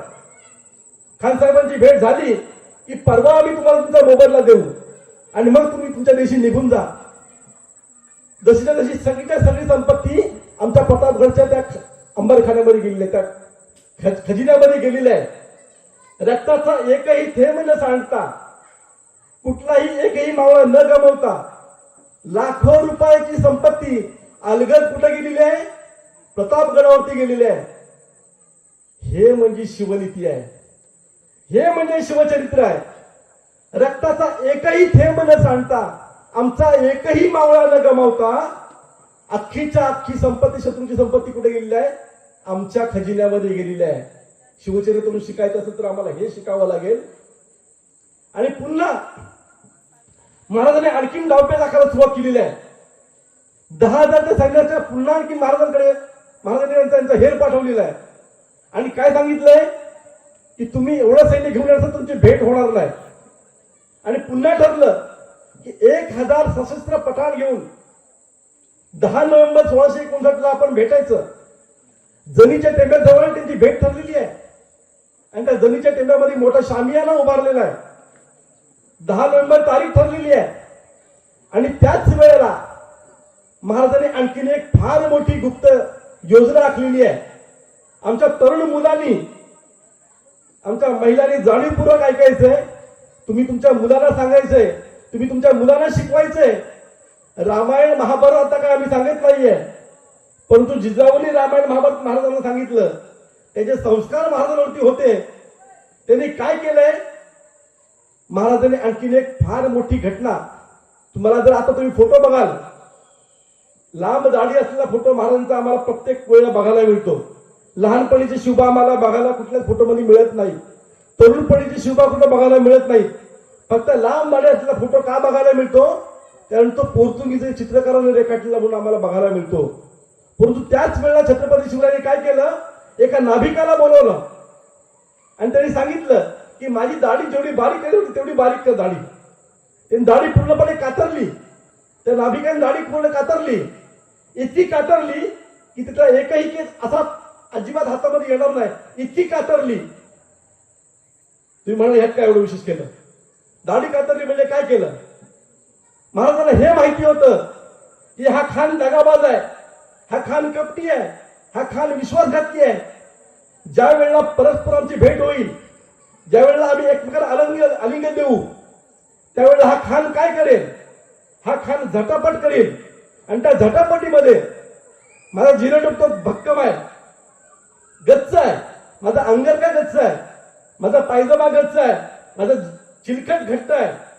परंतु एकच बाब अशी आहे की जी मला किमान 2 मिनिटांसाठी थांबू शकते, ती म्हणजे माझी लांब दाढी. ही लांब दाढी जर खाण्याने धरली तर कदाचित त्या ठिकाणी माझं नियंत्रण त्या खाण्याकडे जाईल. हीच गोष्ट महाराजांनी केली आणि त्याच वेळेला त्या नाभिका सांगून ती दाढी पूर्णपणे कातरलेली आहे. ह्याला म्हणतात मायक्रो प्लॅनिंग, ह्याला म्हणतात सूक्ष्म नियोजन. कोणत्याही गोष्टीचं मायक्रो प्लॅनिंग कसं करायचं, सूक्ष्म नियोजन कसं करायचं, यशस्वी कसं व्हायचं, हे जर शिकायचं असेल तर आम्हाला महाराजांचा हा पैलू शिकावा लागेल. ती दाढी पूर्णपणे बारीक केलेली आहे. आणखीन काय केलं महाराजांनी? महादरवाजापासून ते जनीच्या टेंब्यापर्यंत दोन्ही बाजूला 20-20 माणसं उभी केलेली आहेत.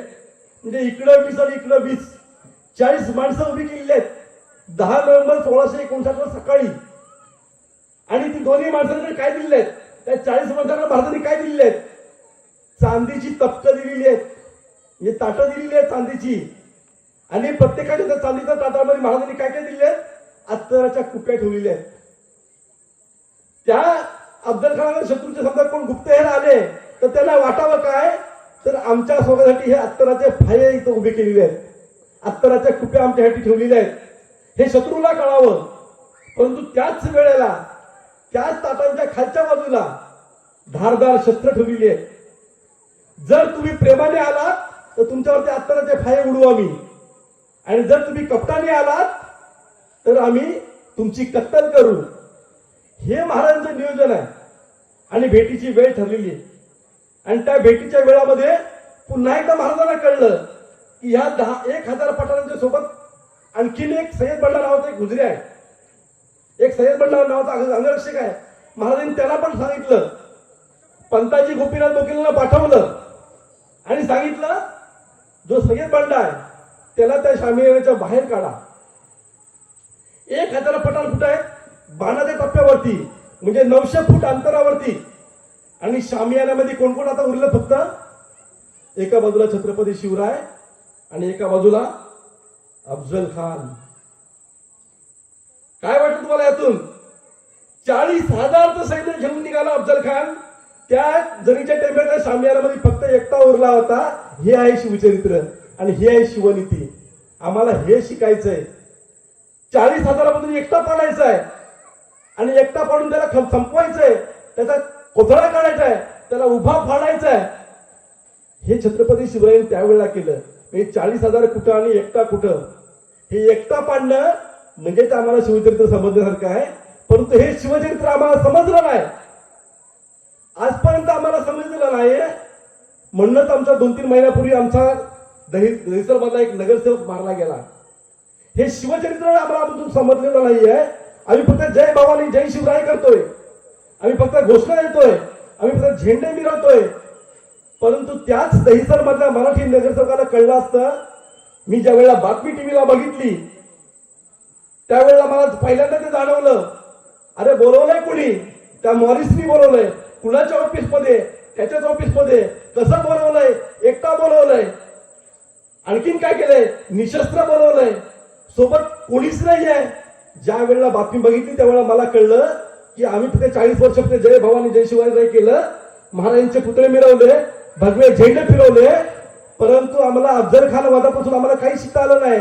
त्याच वेळेला मी बघितलं, माझ्या डोळ्यासमोर चित्र उभं राहिलं. त्या मॉरिसच्या ऑफिसमध्ये मला शामियाना दिसू लागला. विचार करा, जर त्याच वेळेला त्या घोषणाकारांनी एखादा जीवा महाराज सोबत दिला असता तर, त्याच घोषणाकारांनी एखादं शस्त्र ठेवलं असतं तर, त्याच घोषणाकारांनी पूर्णपणे त्याचा विश्वास ठेवला असता तर, त्याच ठिकाणी मला त्या मॉरिसच्या जागी छत्रपती शिवराय दिसायला लागले आणि आमच्या त्या दहिसरच्या नगरसेवकाच्या ठिकाणी आम्हाला अफजल खान दिसायला लागला. नाही, अफजल खान उलट दिसला. म्हणजेच काय तर ज्या ठिकाणी आम्हाला आमच्याच माणसाला, मराठी माणसाला शिवराय कळले जाईल, बघा त्या ठिकाणी एखादा जीवा मला सोबत नसता, एखादा कार्यकर्ता सोबत नसता, करायची जीव वाचला असता. 3 गोळ्या झाडल्या गेल्या. 3 गोळ्यामध्ये कुत्र्याच्या मोतीने आमचा नगरसेवक मारला गेला. परंतु तेच जर आम्हाला शिवचरित्र कळलं असतं तर काही ही घटना घडली नसती. शत्रूने मारलं तरी चाललं असतं, मित्रांनी मारलं तरी चाललं असतं, पण शत्रूने मारले. शत्रूने आम्हाला गाफील ठेवून मारले, आम्हाला निशस्त्र बोलवलंय, कुणी बोलवलं नाही, फेसबुक लाईव्ह केलंय. हेच छत्रपती शिवरायांनी त्या खानाच्या बाबतीमध्ये केलं आणि खानाला संपवलं. म्हणून याच दिवसापर्यंत 2024 पर्यंत आम्हाला शिवचरित्र समजून घेण्याची गरज आहे. फक्त ऐकायची गरज नाही, शिवचरित्र समजून घ्यायची गरज आहे. मग अशा आमच्या वक्त्याने एका ठिकाणी सांगितलं की फार मोठी जबाबदारी तुमच्यावरती आलेली आहे. गावामध्ये स्मारक बनलेलं आहे आणि ते स्मारक बनताना स्मारकाचं पावित्र्य जपलं पाहिजे. परंतु पावित्र्य जपताना महाराजांचा एक पैलू सुद्धा आम्हाला आमच्या तरुणांनी घेतला पाहिजे. छत्रपती शिवरायांच्या 1,200 पैलूवरती सध्या महाराष्ट्रामध्ये अभ्यास चालू आहे. 1,200 पैलूंवरती जे महाराजांनी फक्त तलवार दिसते आम्हाला, परंतु इतर 124 पैलू आम्हाला दिसत नाहीत. महाराजांची आम्हाला लढाई दिसते, परंतु 124 पैलू आम्हाला दिसत नाहीत. महाराज चांगले इंजिनियर होते, महाराज आर्किटेक्ट होते, महाराज व्यापारी होते, महाराज परराष्ट्र तज्ञ होते, महाराज राजनीती तज्ञ होते, महाराज शेतकऱ्यांच्या प्रत्येक ह्याचा विचार करणारे होते, कृषी तज्ञ होते. हे पैलू आम्ही ज्यावेळेला बघू त्यावेळेला आम्हाला छत्रपती शिवराय खरे कळतील. आणि ते संकट नाही थांबतंय तर लगेच काय झालंय, सिद्धीजवळनी वेढा घातलाय पन्हाळ्यावरती. पन्हाळ्याच्या 6 महिने कैदेमध्ये महाराज बसलेत. 6 महिने तुम्ही आम्ही लॉकडाऊन अनुभवला. कसा वाटतं तुम्हाला लॉकडाऊन? 6 दिवस आम्हाला आमच्या घरामध्ये काढता आले नाही. छत्रपती शिवराय म्हणजे वाघाच्या एखाद्या पिंजऱ्यामध्ये अडकलेल्या त्या पन्हाळ्याच्या कैदेमध्ये आम्हाला भासत होते. 6 महिने महाराज अडकवलेले आहेत आणि तिथून महाराज सुटलेले आहेत. महाराजांनी 2 पालख्या केल्यात. एका पालखीमध्ये शिवा काशीला बसवलेल्या आहेत आणि एका पालखीमध्ये महाराज बसलेले आहेत. महाराज पन्हाळा सोडलाय आणि महाराजांना कुठे जायचंय? विशाळगडला जायचंय.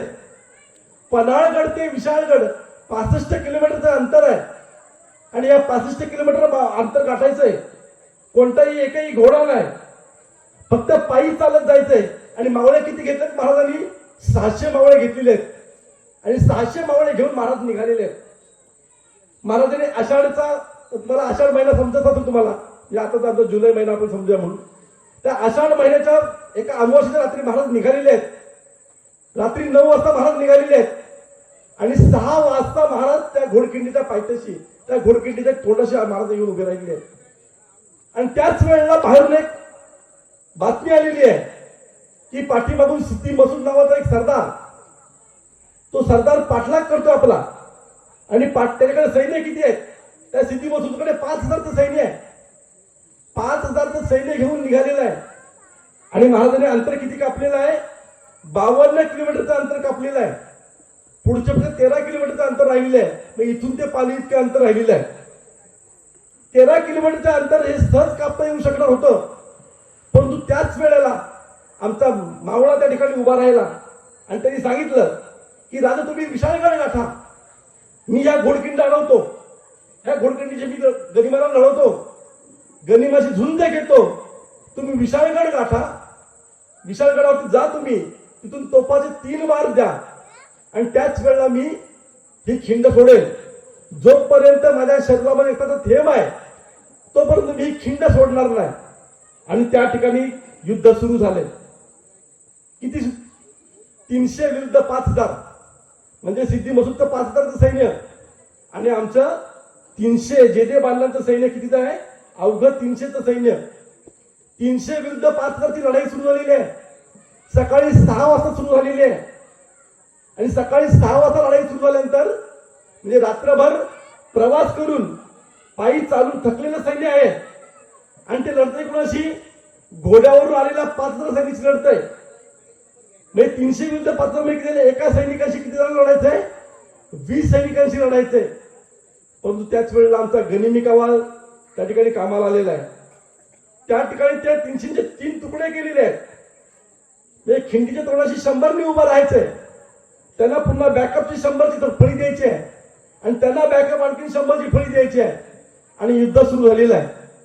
आणि त्याच युद्धामध्ये सकाळी 6ला युद्ध सुरू झालंय. ते किती वेळ? 2 प्रहर म्हणजे 6 तास. 6 तास म्हणजे पुन्हा सकाळी दुपारी 12 वाजेपर्यंत युद्ध सुरू झालेलं आहे. आणि त्या 12 वाजेपर्यंत युद्ध सुरू असताना त्या सिद्धू मसूदला कळलं ना की युद्ध थांबवायचं कसं, ही लढाई थांबवायची कशी. त्यांनी एक टेकडीवर गेला. त्या टेकडीवर त्यांनी निरीक्षण केलं की हे युद्ध का चालू आहे. या युद्धामध्ये एक म्होरक्या ह्यांचा आहे, तो म्होरक्या लढतोय म्हणून ही युद्ध संपत नाहीये. आणि ह्यांचा म्होरक्या कोण आहे? तर 45 ते 50 वर्षाचा बाजीप्रभू देशपांडे म्होरक्या आहे. आणि तो लढतोय. तो कसा लढतोय? 2 हातामध्ये 2 दांडपट्टे घेऊन लढतोय. तुम्ही पावनखिंड बघितली? तुम्ही पावनखिंड पिक्चर बघितलात? 2 हातामध्ये 2 दांडपट्टे घेऊन 45 ते 50 वर्षाचा हा बाजीप्रभू देशपांडे फिरवतोय. किती तास? 1 नाही, 2 तास नाही, 3 तास नाही, 6 तास लढतोय. एका मानवी शरीराच्या आपल्या संपूर्ण ताकदीच्या पलीकडे लढतोय. 6 तास लढतोय. आणि त्याच वेळेला त्या सिद्धी मसूदने एक बंदूकधारी माणूस आणलेला आहे. त्यावेळेला बंदुका पण होत्या आणि त्या बंदुकेने सुरुवात केलेली आहे टिपायला. तो सिद्धी मसूद काय सांगतोय? अरे उसको मार. तो म्हणते किसको मारू? तो म्हणते वो बाजीप्रभू देशपांडे आहे ना, उसको मार. तो म्हणते उसके बाजीप्रभू है कोण? कारण सगळेच मावळे त्रिशेल लढतायत, सगळेच मावळे बेभानपणे लढतायत, त्याच्यातला बाजीप्रभू कोण त्याला कळे ना. आणि त्यांनी मग ते वर्णन केलंय, अरे जो पूरा लहू लुहाल हो चुका है ना उसको मार, जो पूरा सर से उसके नाखून के पैर तक लाल हो चुका है ना उसको मार, वो है बाजीप्रभू. आणि त्याच वेळेला तो एक गोळी झाडतो आणि बाजीप्रभूंचा देह खाली पडतो. देह खाली पडल्यानंतर त्याला पटकन जाणीव होते की अजूनपर्यंत तोफाचे 3 बार मी ऐकलेले नाहीयेत. बाजीप्रभू काही मिनिटं फक्त पडतात आणि पुन्हा उभे राहतात आणि पुन्हा लढायला सुरुवात करतात. याच्यावरून आम्ही काय शिकायचं? जोपर्यंत आमचं ध्येय पूर्ण होत नाही, जोपर्यंत आम्हाला दिलेली जबाबदारी आम्ही पूर्ण करत नाही तोपर्यंत आम्ही थांबायचं नसतं. हा धडा आम्हाला त्या पावनखिंडीच्या लढाईतून आम्हाला कळतो. आणि हे छत्रपती शिवरायांचे मावळे होते. मी मगाशी नावं का घेतली? बाजी प्रभू, फुलाजी प्रभू, येसाजी, सूर्याजी, बाजी, तानाजी, ही का नावं घेतली? कान्होजी नावं का घेतली? ह्या प्रत्येकाने रक्त सांडलंय. या नाळसूरमध्ये पण काही लोकांनी रक्त सांडलं असेल, या भूमीमध्ये रक्त सांडलं असेल. कारण सुधागड फार जवळ आहे, इथं लढाया झाल्या असतील. त्याच ठिकाणी आम्ही इथं उमराव स्मारकाचं लोकार्पण करतोय. त्या घोडखिंडीमध्ये 600 मावळ्यांचं रक्त सांडलं गेलं आणि ते 600 मावळ्यांच्या रक्ताने ती घोडखिंड पावन झाली आणि आज आमच्या महाराष्ट्राला पावनखिंड म्हणून तिचं नाव परिचित झालं. त्याच्यानंतर पुन्हा आणखी फार मोठा प्रसंग आला महाराजांवरती. म्हणजे मी शाही सगळ्यांना लढा सोडून देतोय. का सोडून देतोय? कारण एक छोटासा तो प्रसंग जर आम्ही म्हणला तर शाहीच्या काळाचा हल्ला हा फार छोटा होता महाराजांसाठी. पण तो फार छोटा म्हटला तर फार मोठा सुद्धा होता. 1.25 लाखाच्या सैन्यामध्ये घुसायचे, लाल महालामध्ये शिरायचे. शाहीचे कान टिकलं ज्या ठिकाणी झोपलाय त्या बरोबर दालनामध्ये शिरायचे. शाहीचे काळावरती हल्ला करायचा आहे, तिथून त्याच्यावरती बोटं छाटायचे, त्यातल्या काही माणसांना मारायचे, पुन्हा तिथून बाहेर पडायचे आणि पुन्हा कात्रचा घाट टाकून सिंहगडाकडे पसार व्हायचंय. हे फक्त म्हणजे शिवचरित्र आहे. अख्ख्या देशाच्या इतिहासामध्ये, अख्ख्या जगाच्या इतिहासामध्ये सर्जिकल स्ट्राईक नावाची संकल्पना पहिल्यांदा कुणी आणली असं छत्रपती शिवरायांनी पहिली आणली. Surgical strike. यापूर्वी असा कोणताही हल्ला झाला नव्हता. त्याच्यानंतर बरेचसे झाले असतील, परंतु पहिली संकल्पना कोणाची असेल तर छत्रपती शिवरायांची संकल्पना आहे. मगाशी बोलता बोलता कोणतरी बोललं की मुस्लिम होते, अमुक होते, तमुक होते, तमुक होते. परंतु 5 एप्रिल 1665 तो हल्ला झालेला आहे. आणि त्या 5 एप्रिलच्या दिवशी काय होतं तुम्हाला म्हणतो? जुम्मा होता, म्हणजे शुक्रवार होता. महाराज सर्व धर्म समभावाचे आपण बरेच सांगितलं होतं आपल्याला. सेक्युलर होते महाराज. जर महाराज सेक्युलर होते तर आजच्या आमच्या नेत्यासारखा शुक्रवार वगळला असता, तो जुम्मा वगळला असता. महाराजांनी ते केलं नाही. महाराजांनी शुक्रवार बघितला, गुरुवार बघितला, बुधवार न बघितला. मला हल्ला करायचा आहे, मला त्या शाहीच्या घराला पळवून लावायचंय. आणि दुर्दैवाने तो 4 बोटावर निभावला, 3 बोटावर निभावला. आमच्याकडे एक बोलण्याची पद्धत आहे की शिवचरित्र म्हणजे शाही सेकरांच्या बोटापासून अफजल खानाच्या पोटापर्यंत इथपर्यंत आम्हाला सांगितलं जातं. परंतु याच्या पलीकडे फार मोठं शिवचरित्र आहे. आमच्या माता भावनांनी काय शिवचरित्र ऐकायचं? फार मोठ्या संख्येने या ठिकाणी आहेत. छत्रपती शिवरायांचं जेवढं स्त्री दाक्षिण्य होतं, स्त्रियांचा सन्मान केला गेला. मगाशी पण तुम्ही सांगितलं की कल्याणच्या सुभेदारांची सून छत्रपती शिवरायांच्या समोर त्या लुटीमध्ये आबाजी सोनदेवने उभी केली. आणि त्या लुटीमध्ये महाराजांना सांगितलं, महाराज एक फार मोठी लूट तुमच्या समोर सादर करतोय आम्ही. आणि महाराजच्या दरबारामध्ये त्या कल्याणच्या सुभेदाराच्या सुनेला उभी केली होती. खरं म्हणजे प्रसंग मी सांगतो, मुद्दामून सांगतो. तो प्रसंग कुठल्याही बखरीमध्ये त्याचा उल्लेख नाही आहे, परंतु तो जो प्रसंग आहे ती दंतकथा म्हणावी तर महाराजांच्या व्यक्तिमत्वाशी फार सुसंगत तो प्रसंग वाटतो मला. आणि त्यावेळेला जे शब्द उच्चारले गेले ते कुठल्या तरी कवीने ते लिहिलेलं आहे की अशीच आमची आई असती सुंदर रूपवती, अशीच आमची आई असती सुंदर रूपवती, आम्ही सुंदर झालो असतो वदले छत्रपती. म्हणजे परस्त्रीमध्ये कुणाला बघितलं महाराजांनी? आपल्या मातेला बघितलंय. आणि हे मातेला बघण्याचे जे संस्कार आहेत ते महाराजांमध्ये कुठून आले? तर वयाच्या अवघ्या 16व्या वर्षी छत्रपती शिवरायांसमोर एक निवाडा आलाय, एक न्याय निवाडा आलाय. आणि तो न्याय निवाडा कोणता आहे? तर छत्रपती शिवरायांसमोर रांजेगावच्या पाटलाचा न्याय निवाडा आहे.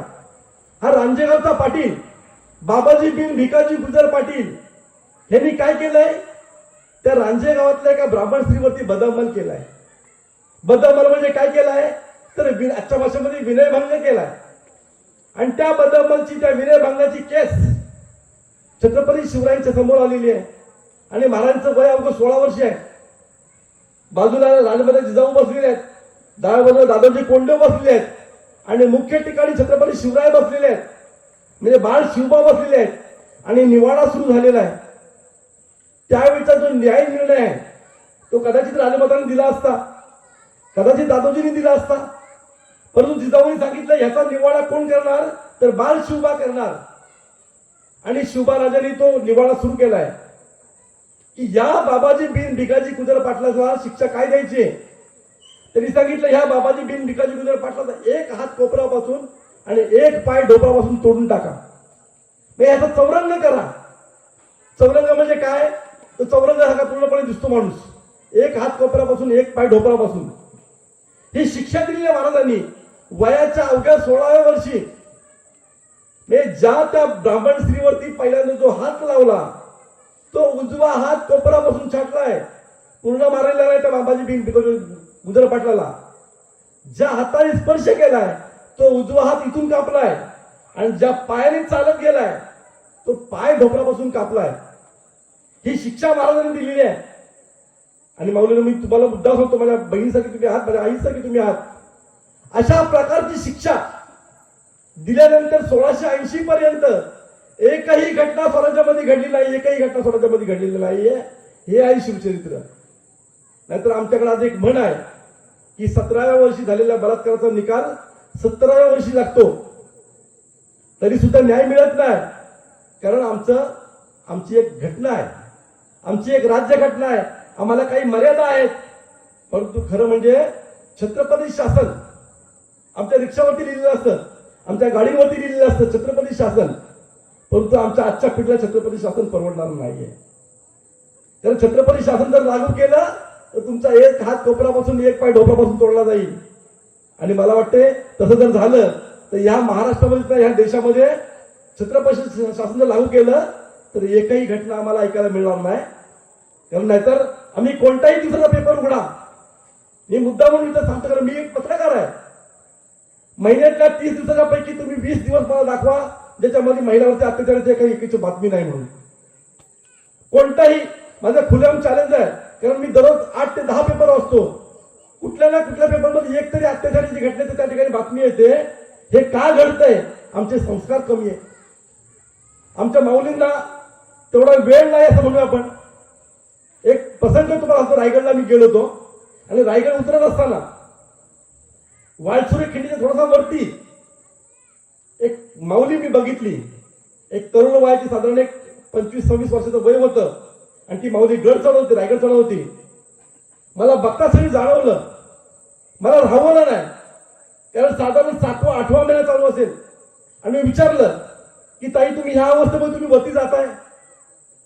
7वा-8वा महिन्यामध्ये तुम्हाला महिलांना माहिती आहे, मी पण एक 3 मुलांचा बाप आहे, मला कळतं 7व्या-8व्या महिन्यामध्ये किती त्रास होतो. आणि अशा अवस्थेमध्ये 1400 पायऱ्या सोडून जाणार ती माऊली होती. आणि पहिला खुबड डावरीचा तो टप्पा ओलांडलाय, धापा टाकत ती ताई चालली होती. मला अतिशय बेचैन झालो. मी विचारलं की ताई अजून तुला तुमचा बराचसा टप्पा तुम्हाला गाठायचा आहे, तुम्ही रोपवेने काय गेला नाहीत? तर त्यावेळेला त्या माऊलीने दिलेलं उत्तर तुम्हाला सांगतो. तिने सांगितलं, दादा मी रोपवेने सहज गेलो असतो, परंतु मला पायवाटेने जायचंय.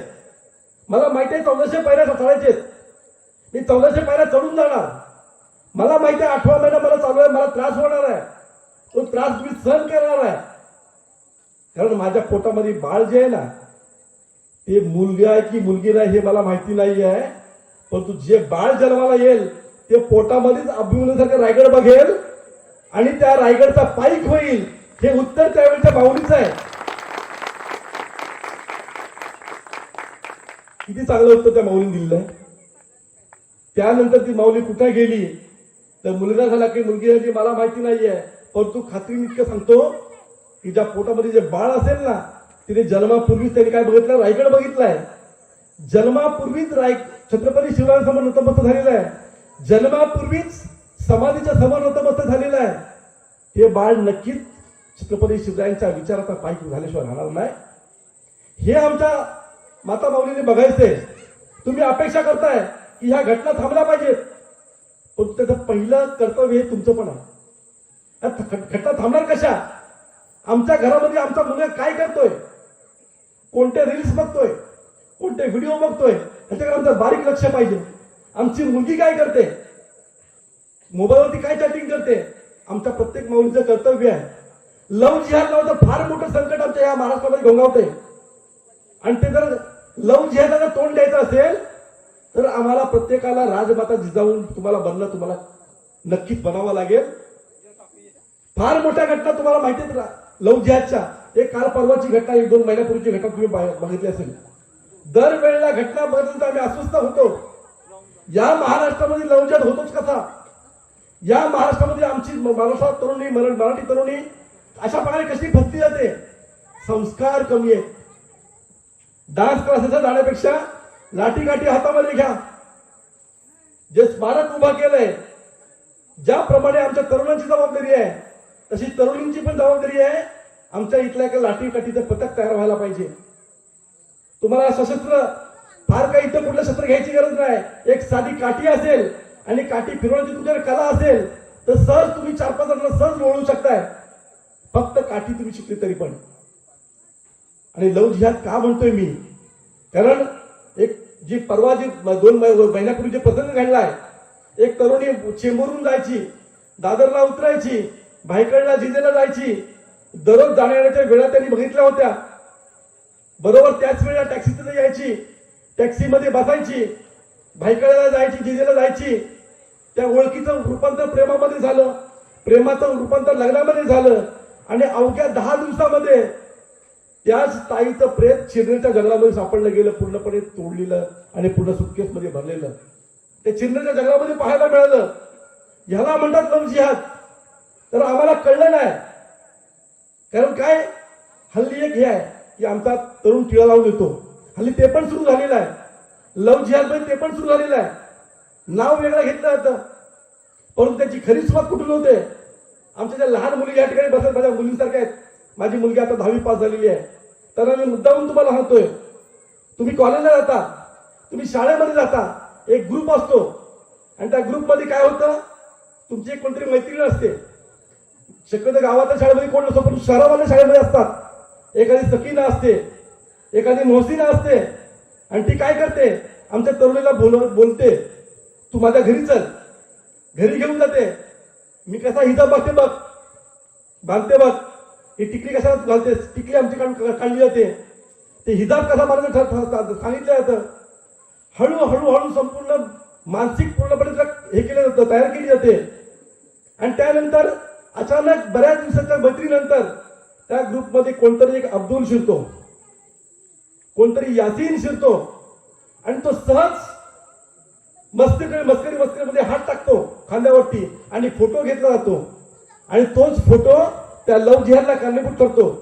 मी एक खुल्याम बोलतोय, मी बऱ्याच व्याख्यानामध्ये बोलतो की तोच फोटो आमच्या लव जिहादला कारणीभूत होतो. आमच्या तरुण मुलींना आम्हाला हे सांगितलं पाहिजे, तुम्ही मैत्री करा, कुठल्याही जाती धर्माशी करा, परंतु ज्या वेळेला तुम्हाला कळेल त्याचा हेतू, त्याच वेळेला तुम्ही तिथून त्या क्षणापासून तुम्ही लांब व्हायचंय.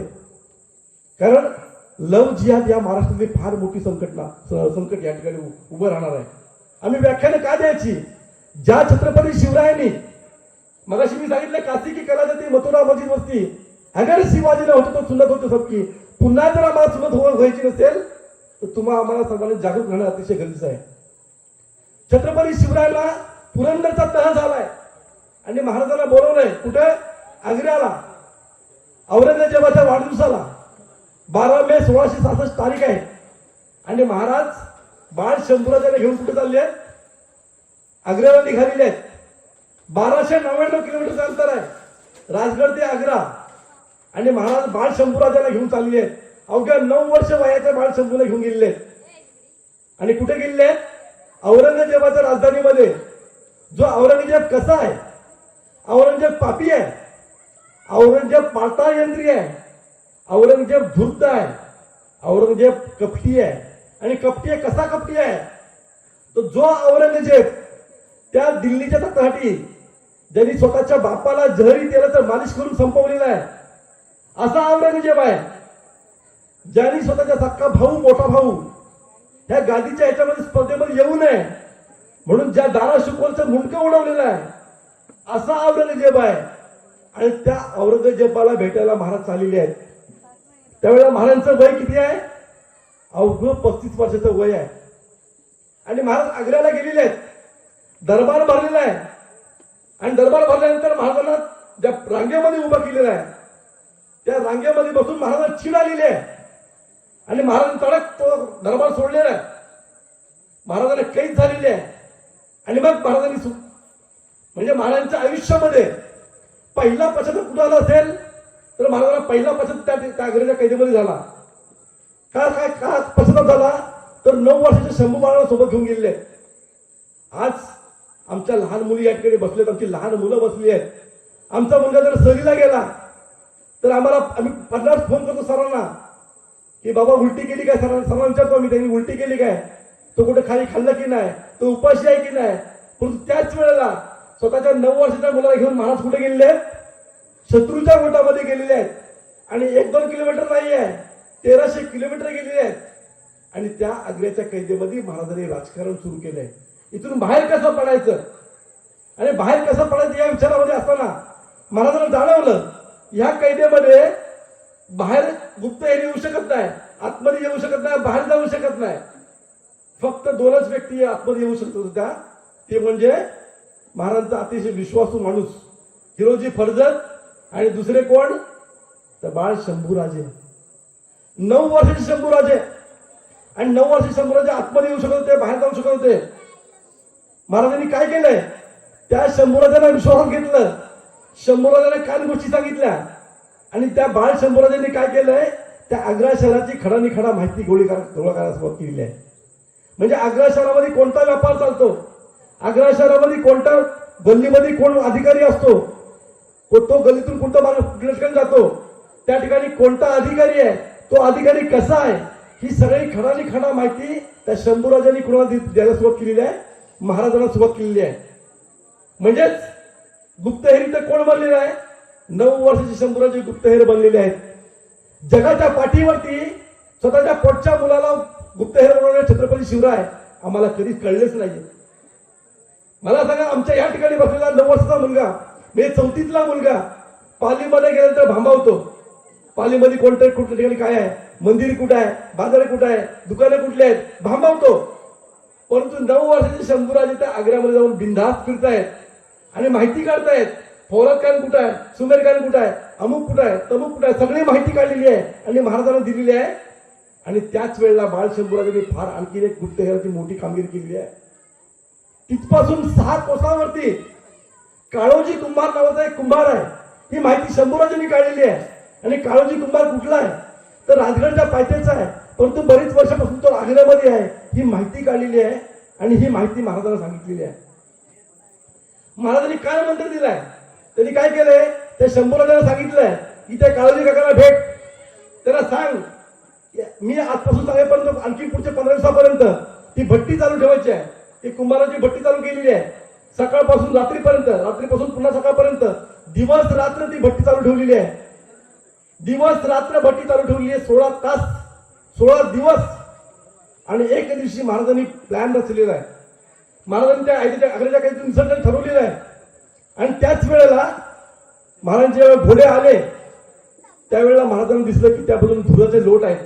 महाराज काळोजी कुंभाच्या बाजूने गेले, त्या दिशेने गेले आणि तिथून महाराज पसार झाले. तब्बल 16 दिवस त्या काळोजी कुंभाने त्यांच्या मुलाने जर ती भट्टी पेटी ठेवली नसती तर कदाचित महाराजांना मार्ग सापडला नसता. हे छत्रपती शिवरायांचे चरित्र आम्हाला कधी कळणार. आम्ही फक्त छत्रपती शिवरायांच्या काही लढाया आम्ही ऐकतो, छत्रपती शिवरायांचे काही प्रसंग आम्ही सांगतो. परंतु एक मोठा आणखीन एक प्रसंग जो सुरतेच्या नोटीमध्ये आम्हाला ऐकायला मिळत नाही, तुम्ही कुठल्या पुस्तकामध्ये वाचायला तुम्हाला मिळणार नाही. सुरतेची लूट सुरू होती. तुमच्यापैकी सुरतला कोण राहतं काय? सुरतेला महाराजांच्या लुटेरा म्हणतात. ही परमुलखातली माणसं आहेत. ही काय करतील, आपलं घर जाळतील, घर पेटून देतील. आतमध्ये 2 लहान मुलं आहेत, ती घाबरली, ती भेदरली. परंतु त्याच वेळेला तिला जाणीव झाली काहीतरी शांतता आहे. ती रात्रभर त्या बेदरल्या अवस्थेत राहिली. तिने सकाळी उठून जेव्हा उघडला दरवाजा तेव्हा तिच्या समोर एक धिप्पाड बलदंड माणूस उभा राहिला होता. तो कोण होता? प्रतापराव गुजर. आणि त्याने विचारलं, तिच्या भाषेमध्ये विचारलं, आप कोण हो? आमच्या प्रतापराव गुजराला काय हिंदी येत नव्हती. ते बोलले, म्या प्रतापराव गुजर आहे. बोले, तुम्ही कशासाठी आलात? ते बोलले, आम्हाला राजाने पाठवलंय. ते काय तुम्हाला पाठवलंय ते आम्हाला काय माहिती नाही. आम्हाला फक्त राजाने सांगितलं ह्या घराची रखवाली करा, आम्ही इथं आलोय. तिला राहवलं, ती बेचैन झाली. ती त्यांना बोलली मला राजाला भेटायचंय. लगेच प्रतापराव गुजर घेऊन राजाकडे भेटायला गेले. उधना दरवाजाजवळ महाराजांचा तंबू पडला होता. त्या तंबूच्या ठिकाणी महाराजांनी त्या ठिकाणी गेले आणि त्या बाईने विचारलं की राजा जे आप ही राजा जे हो. ते बोले हा. महाराजांना भाषा येत होत्या. महाराजांना बऱ्याचशा भाषेत होत्या, म्हणजे मराठी, हिंदी, इंग्रजी, उर्दू, तामिळ, महाराजांना बऱ्याच भाषेत होत्या. आणि त्याच वेळेला त्या बाईने विचारलं की तुम्ही अख्खा सुरत शहर लुटत असताना, सुरत शहर जळत असताना फक्त माझ्या घराला सुरक्षा का दिली. आता मी तुम्हाला का सांगतोय हा प्रसंग. महाराजांनी उत्तर दिलं.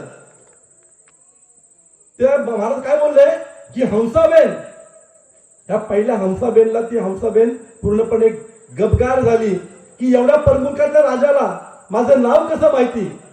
ते बोलले हंसाबेन आपके जो पती थे ना वो बहुत दयाळू थे. मी त्यांनी सांगितलं तुमचा पती फार दयाळू होते, धार्मिक होते, दान धर्म करणारे होते. आणि जो माणूस दान धर्म करणारा होता, जो माणूस दयाळू होता, ज्या माणसाने बरेचसे संसार उभे केले, त्यांचे घर आम्हाला जाळायचं नाही आहे. हे कोण म्हणतायत? महाराज म्हणतायत. 350 वर्षानंतर सुद्धा महाराजांची थोरवी काय आहे की ज्या सुरतेमध्ये अग्नीचे लोट उघडले होते, घराच्या घर जाळली होती, वखारीच्या वखारी जाळले होते, अशा वेळेला ते घर जळून दिलं नाही महाराजांनी. म्हणूनच छत्रपती शिवराय आहे. आज 350 वर्षानंतर पण का चंद्र सूर्य असेपर्यंत महाराजांची कीर्ती का टिकणार आहे. मी मगाशी सांगितलं की ज्या रायगडावरती राज्याभिषेक झाला तो महाराजांनी रायगड का निवडला.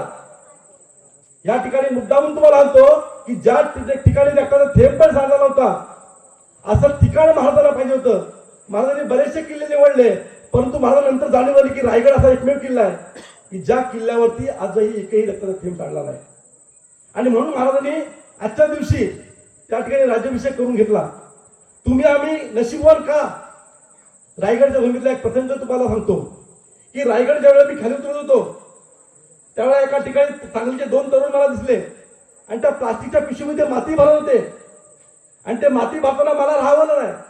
त्यांना विचारलं बाबा ती माती तुम्ही का नेत आहे. त्यांनी जे दिलेलं उत्तर आहे ते आमच्या तरुणांनी मुद्दामून ऐकायचंय. सांगलीचे तरुण माती पिशवी भरून घेऊन जात आहेत. त्यांनी सांगितलं दादा आम्ही ही माती घेऊन जाणार, आम्ही आमच्या घरी घेऊन जाणार, एका कलशामध्ये ठेवणार. उद्या सकाळी आम्ही उठल्यानंतर आंघोळ केल्यानंतर देवपूजा करण्याच्या आधी आम्ही ही माती कपाळाला लावणार, आम्ही आमचा दिवस सुरू करणार. हे कोण सांगतंय? सांगलीचे तरुण सांगतायत.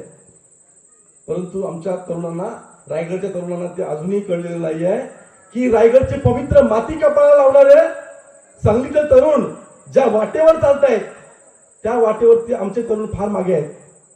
ज्या भगतसिंगांनी मेरा रंग दे बसंती चोला असं बोलून ज्यांनी क्रांतीची ज्वाला फडकवली त्या भगतसिंगांनी त्या ठिकाणी जाऊन माती कपाळाला लावली.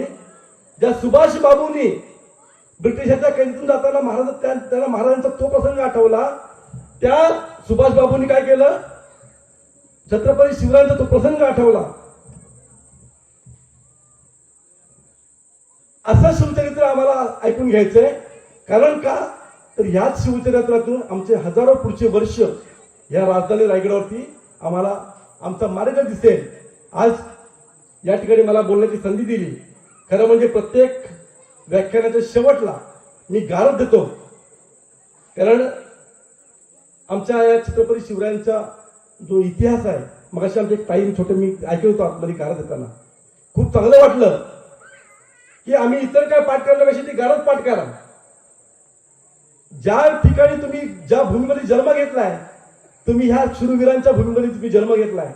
तुमच्या तोंडी गरब्याचा डान्स नाहीये, आम्हाला इथं पोवाडे, इथं शूरगीत, भक्तिगीत, भावगीत बरोबर आहेतच, परंतु पोवाडे आणि शौर्यांची गीतं आम्हाला पाठ करायचे. तर मी गाणं येतो, अस्ते कदम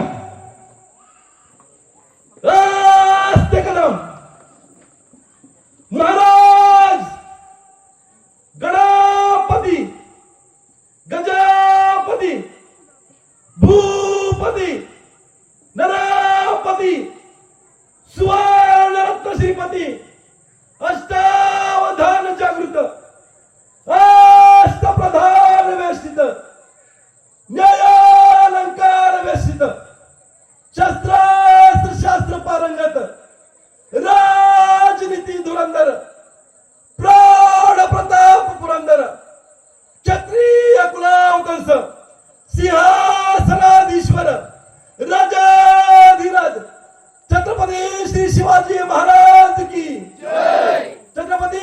शिवाजी महाराज की छत्रपती श्री शिवाजी महाराज की कार्यक्रमाचा व्याख्यानाचा समारोप करण्यापूर्वी अख्ख्या महाराष्ट्रामध्ये ज्या ज्या ठिकाणी ज्या ज्या जिल्ह्यामध्ये जातो मी एक प्रयोग करतो. 15 ते 25 वयोगटातील जे 5 ते 10 मुलं मला इथं पाहिजे. एकमेव मी व्याख्याता असं आहे की ज्या व्याख्यात्याने आतापर्यंत 312 तरुणांना एक मोठी दीक्षा दिलेली आहे. मी अभिमानाने सांगतो. आणि आज ही किती मुलं आहेत तुम्ही? 13 मुलं. एक चांगला योग आलेला आहे. 312 आणि हे 13 मी 325 आज पूर्ण होतील. ह्या तरुणांना मी आज एक शपथ देतोय. छत्रपती शिवरायांना स्मरून सांगायचे तुम्ही समोर आज आपल्या या ठिकाणी या छत्रपती शिवरायांच्या मूर्तीची प्राणप्रतिष्ठा झालेली आहे. तुमचा फोटो घेतला जातोय.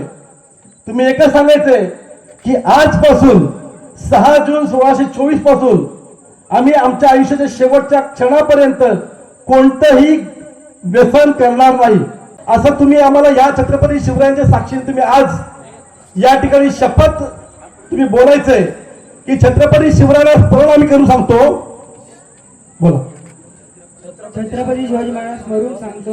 आज या दिवसापासून आजच्या दिवसापासून आम्ही दारू बिडी गुटखा सिगरेट तंबाखू असं कोणतंही घातक व्यसन यापुढे आमच्या आयुष्यात करणार नाही. बस ठीक आहे. म्हणजे आज हेतू तो तुमचा आहे, जो संकल्प आहे तो खरोखर संकल्प आला असं मला वाटतंय. कारण 13 तरुण त्यांच्या आई वडील समोर जर बसले असतील त्याला सांगतो की अभिमानाने सांगतो कोणत्या तुमच्या बुवा भावांनी केलं असं मला माहिती नाही आहे, कोणत्या महाराजांनी केलं असं काम मला माहिती नाही आहे, परंतु रामजी कल्पने आज या व्याख्यानाच्या निमित्ताने हे 13 तरुण पूर्णपणे निर्व्यस्ती केलेले आहेत. आणि यांचा फोटो मला उद्या पाहिजे. कारण मी आतापर्यंत सगळ्यांचे फोटो जपून ठेवलेले आहेत. या 13 तरुणांना त्यांच्या आयुष्यामध्ये, कारण काय आम्ही सगळं करतो परंतु आमचे पाय जर स्थिर नसतील, आमचा मेंदू मन आणि मनगट जर भक्कम नसतील तर आम्ही आमच्या आयुष्यामध्ये उभं राहू शकत नाही. आणि ज्या रामजीकरांनी आजपर्यंत वयाच्या 48 वर्षापर्यंत कोणत्याही सुपारीच्या खंडाला स्पर्श केला नाही, तशा प्रकारचं ह्या आमच्या तरुणांनी व्हावं अशी मी अपेक्षा करतोय. कारण काय 15 ते 25 का बोलतोय, आतापर्यंत 25च्या पुढच्यांनी बरीचशी व्यसनं केलेली असतात आणि ही कोरी मुलं मला दिसतात. आणि जर असतील काय केलं तर आजपासून सोडण्याचा संकल्प त्यांनी केलेला आहे. धन्यवाद. यापुढे तुमच्या संपूर्ण आयुष्याची शुभेच्छा देतो. आणि आई वडिलांना सांगतो की जर काय करताना आढळला तर आजच्या दिवसाची आठवण करून द्या की 6 जूनला तू छत्रपती शिवरायांच्या स्मारकासमोर राहून तू शपथ घेतलेली आहेस की मी आजपासून कोणतंही व्यसन करणार नाही. इतकं बोलतो आणि पुन्हा एकदा तुम्हाला शुभेच्छा देतो. धन्यवाद. जय हिंद, जय शिवराय. एकदा जोरदार टाळ्या कदम साहेबांसाठी. कारण अगदी एक वेगळा संकल्प, एक वेगळी संकल्पना घेऊन संपूर्ण महाराष्ट्रभर जवळपास 350हून अधिक शिवभक्तांना निर्व्यसनी करण्याचं एक अगदी पुण्याचं काम त्यांनी केलेलं आहे. आणि त्यांचा आज सृष्टावचं व्याख्यान आपण तुम्ही सगळ्यांनी ऐकलं. अगदी प्रसंगाला अनुरूप अशी गोष्टी रूपाने त्यांनी शिवचरित्र तुमच्या डोळ्यासमोर उभं केलं. अशा या शिवव्याख्यात्यांचा शुभ सन्मान सुद्धा आपण ग्रामस्थ मंडळ नाडसूर आणि नवतरुण मित्रमंडळ नाडसूर यांच्या वतीने करणार आहोत. कल्पवृक्षाच्या फळाप्रमाणे प्रत्येक शब्दातून एक वेगळी ऊर्जा, वेगळं चैतन्य, वेगळं आव्हान ज्यांनी केलं आणि शिवाजी महाराजांचा इतिहास ज्यांनी रोमांचित केला असे आदरणीय लेखक पत्रकार माणगाव कदम साहेबांचा शुभ सन्मान टाळ्यांच्या गजरात आणि तुम्हाला सगळ्यांच्या उपस्थितीत झालेला आहे.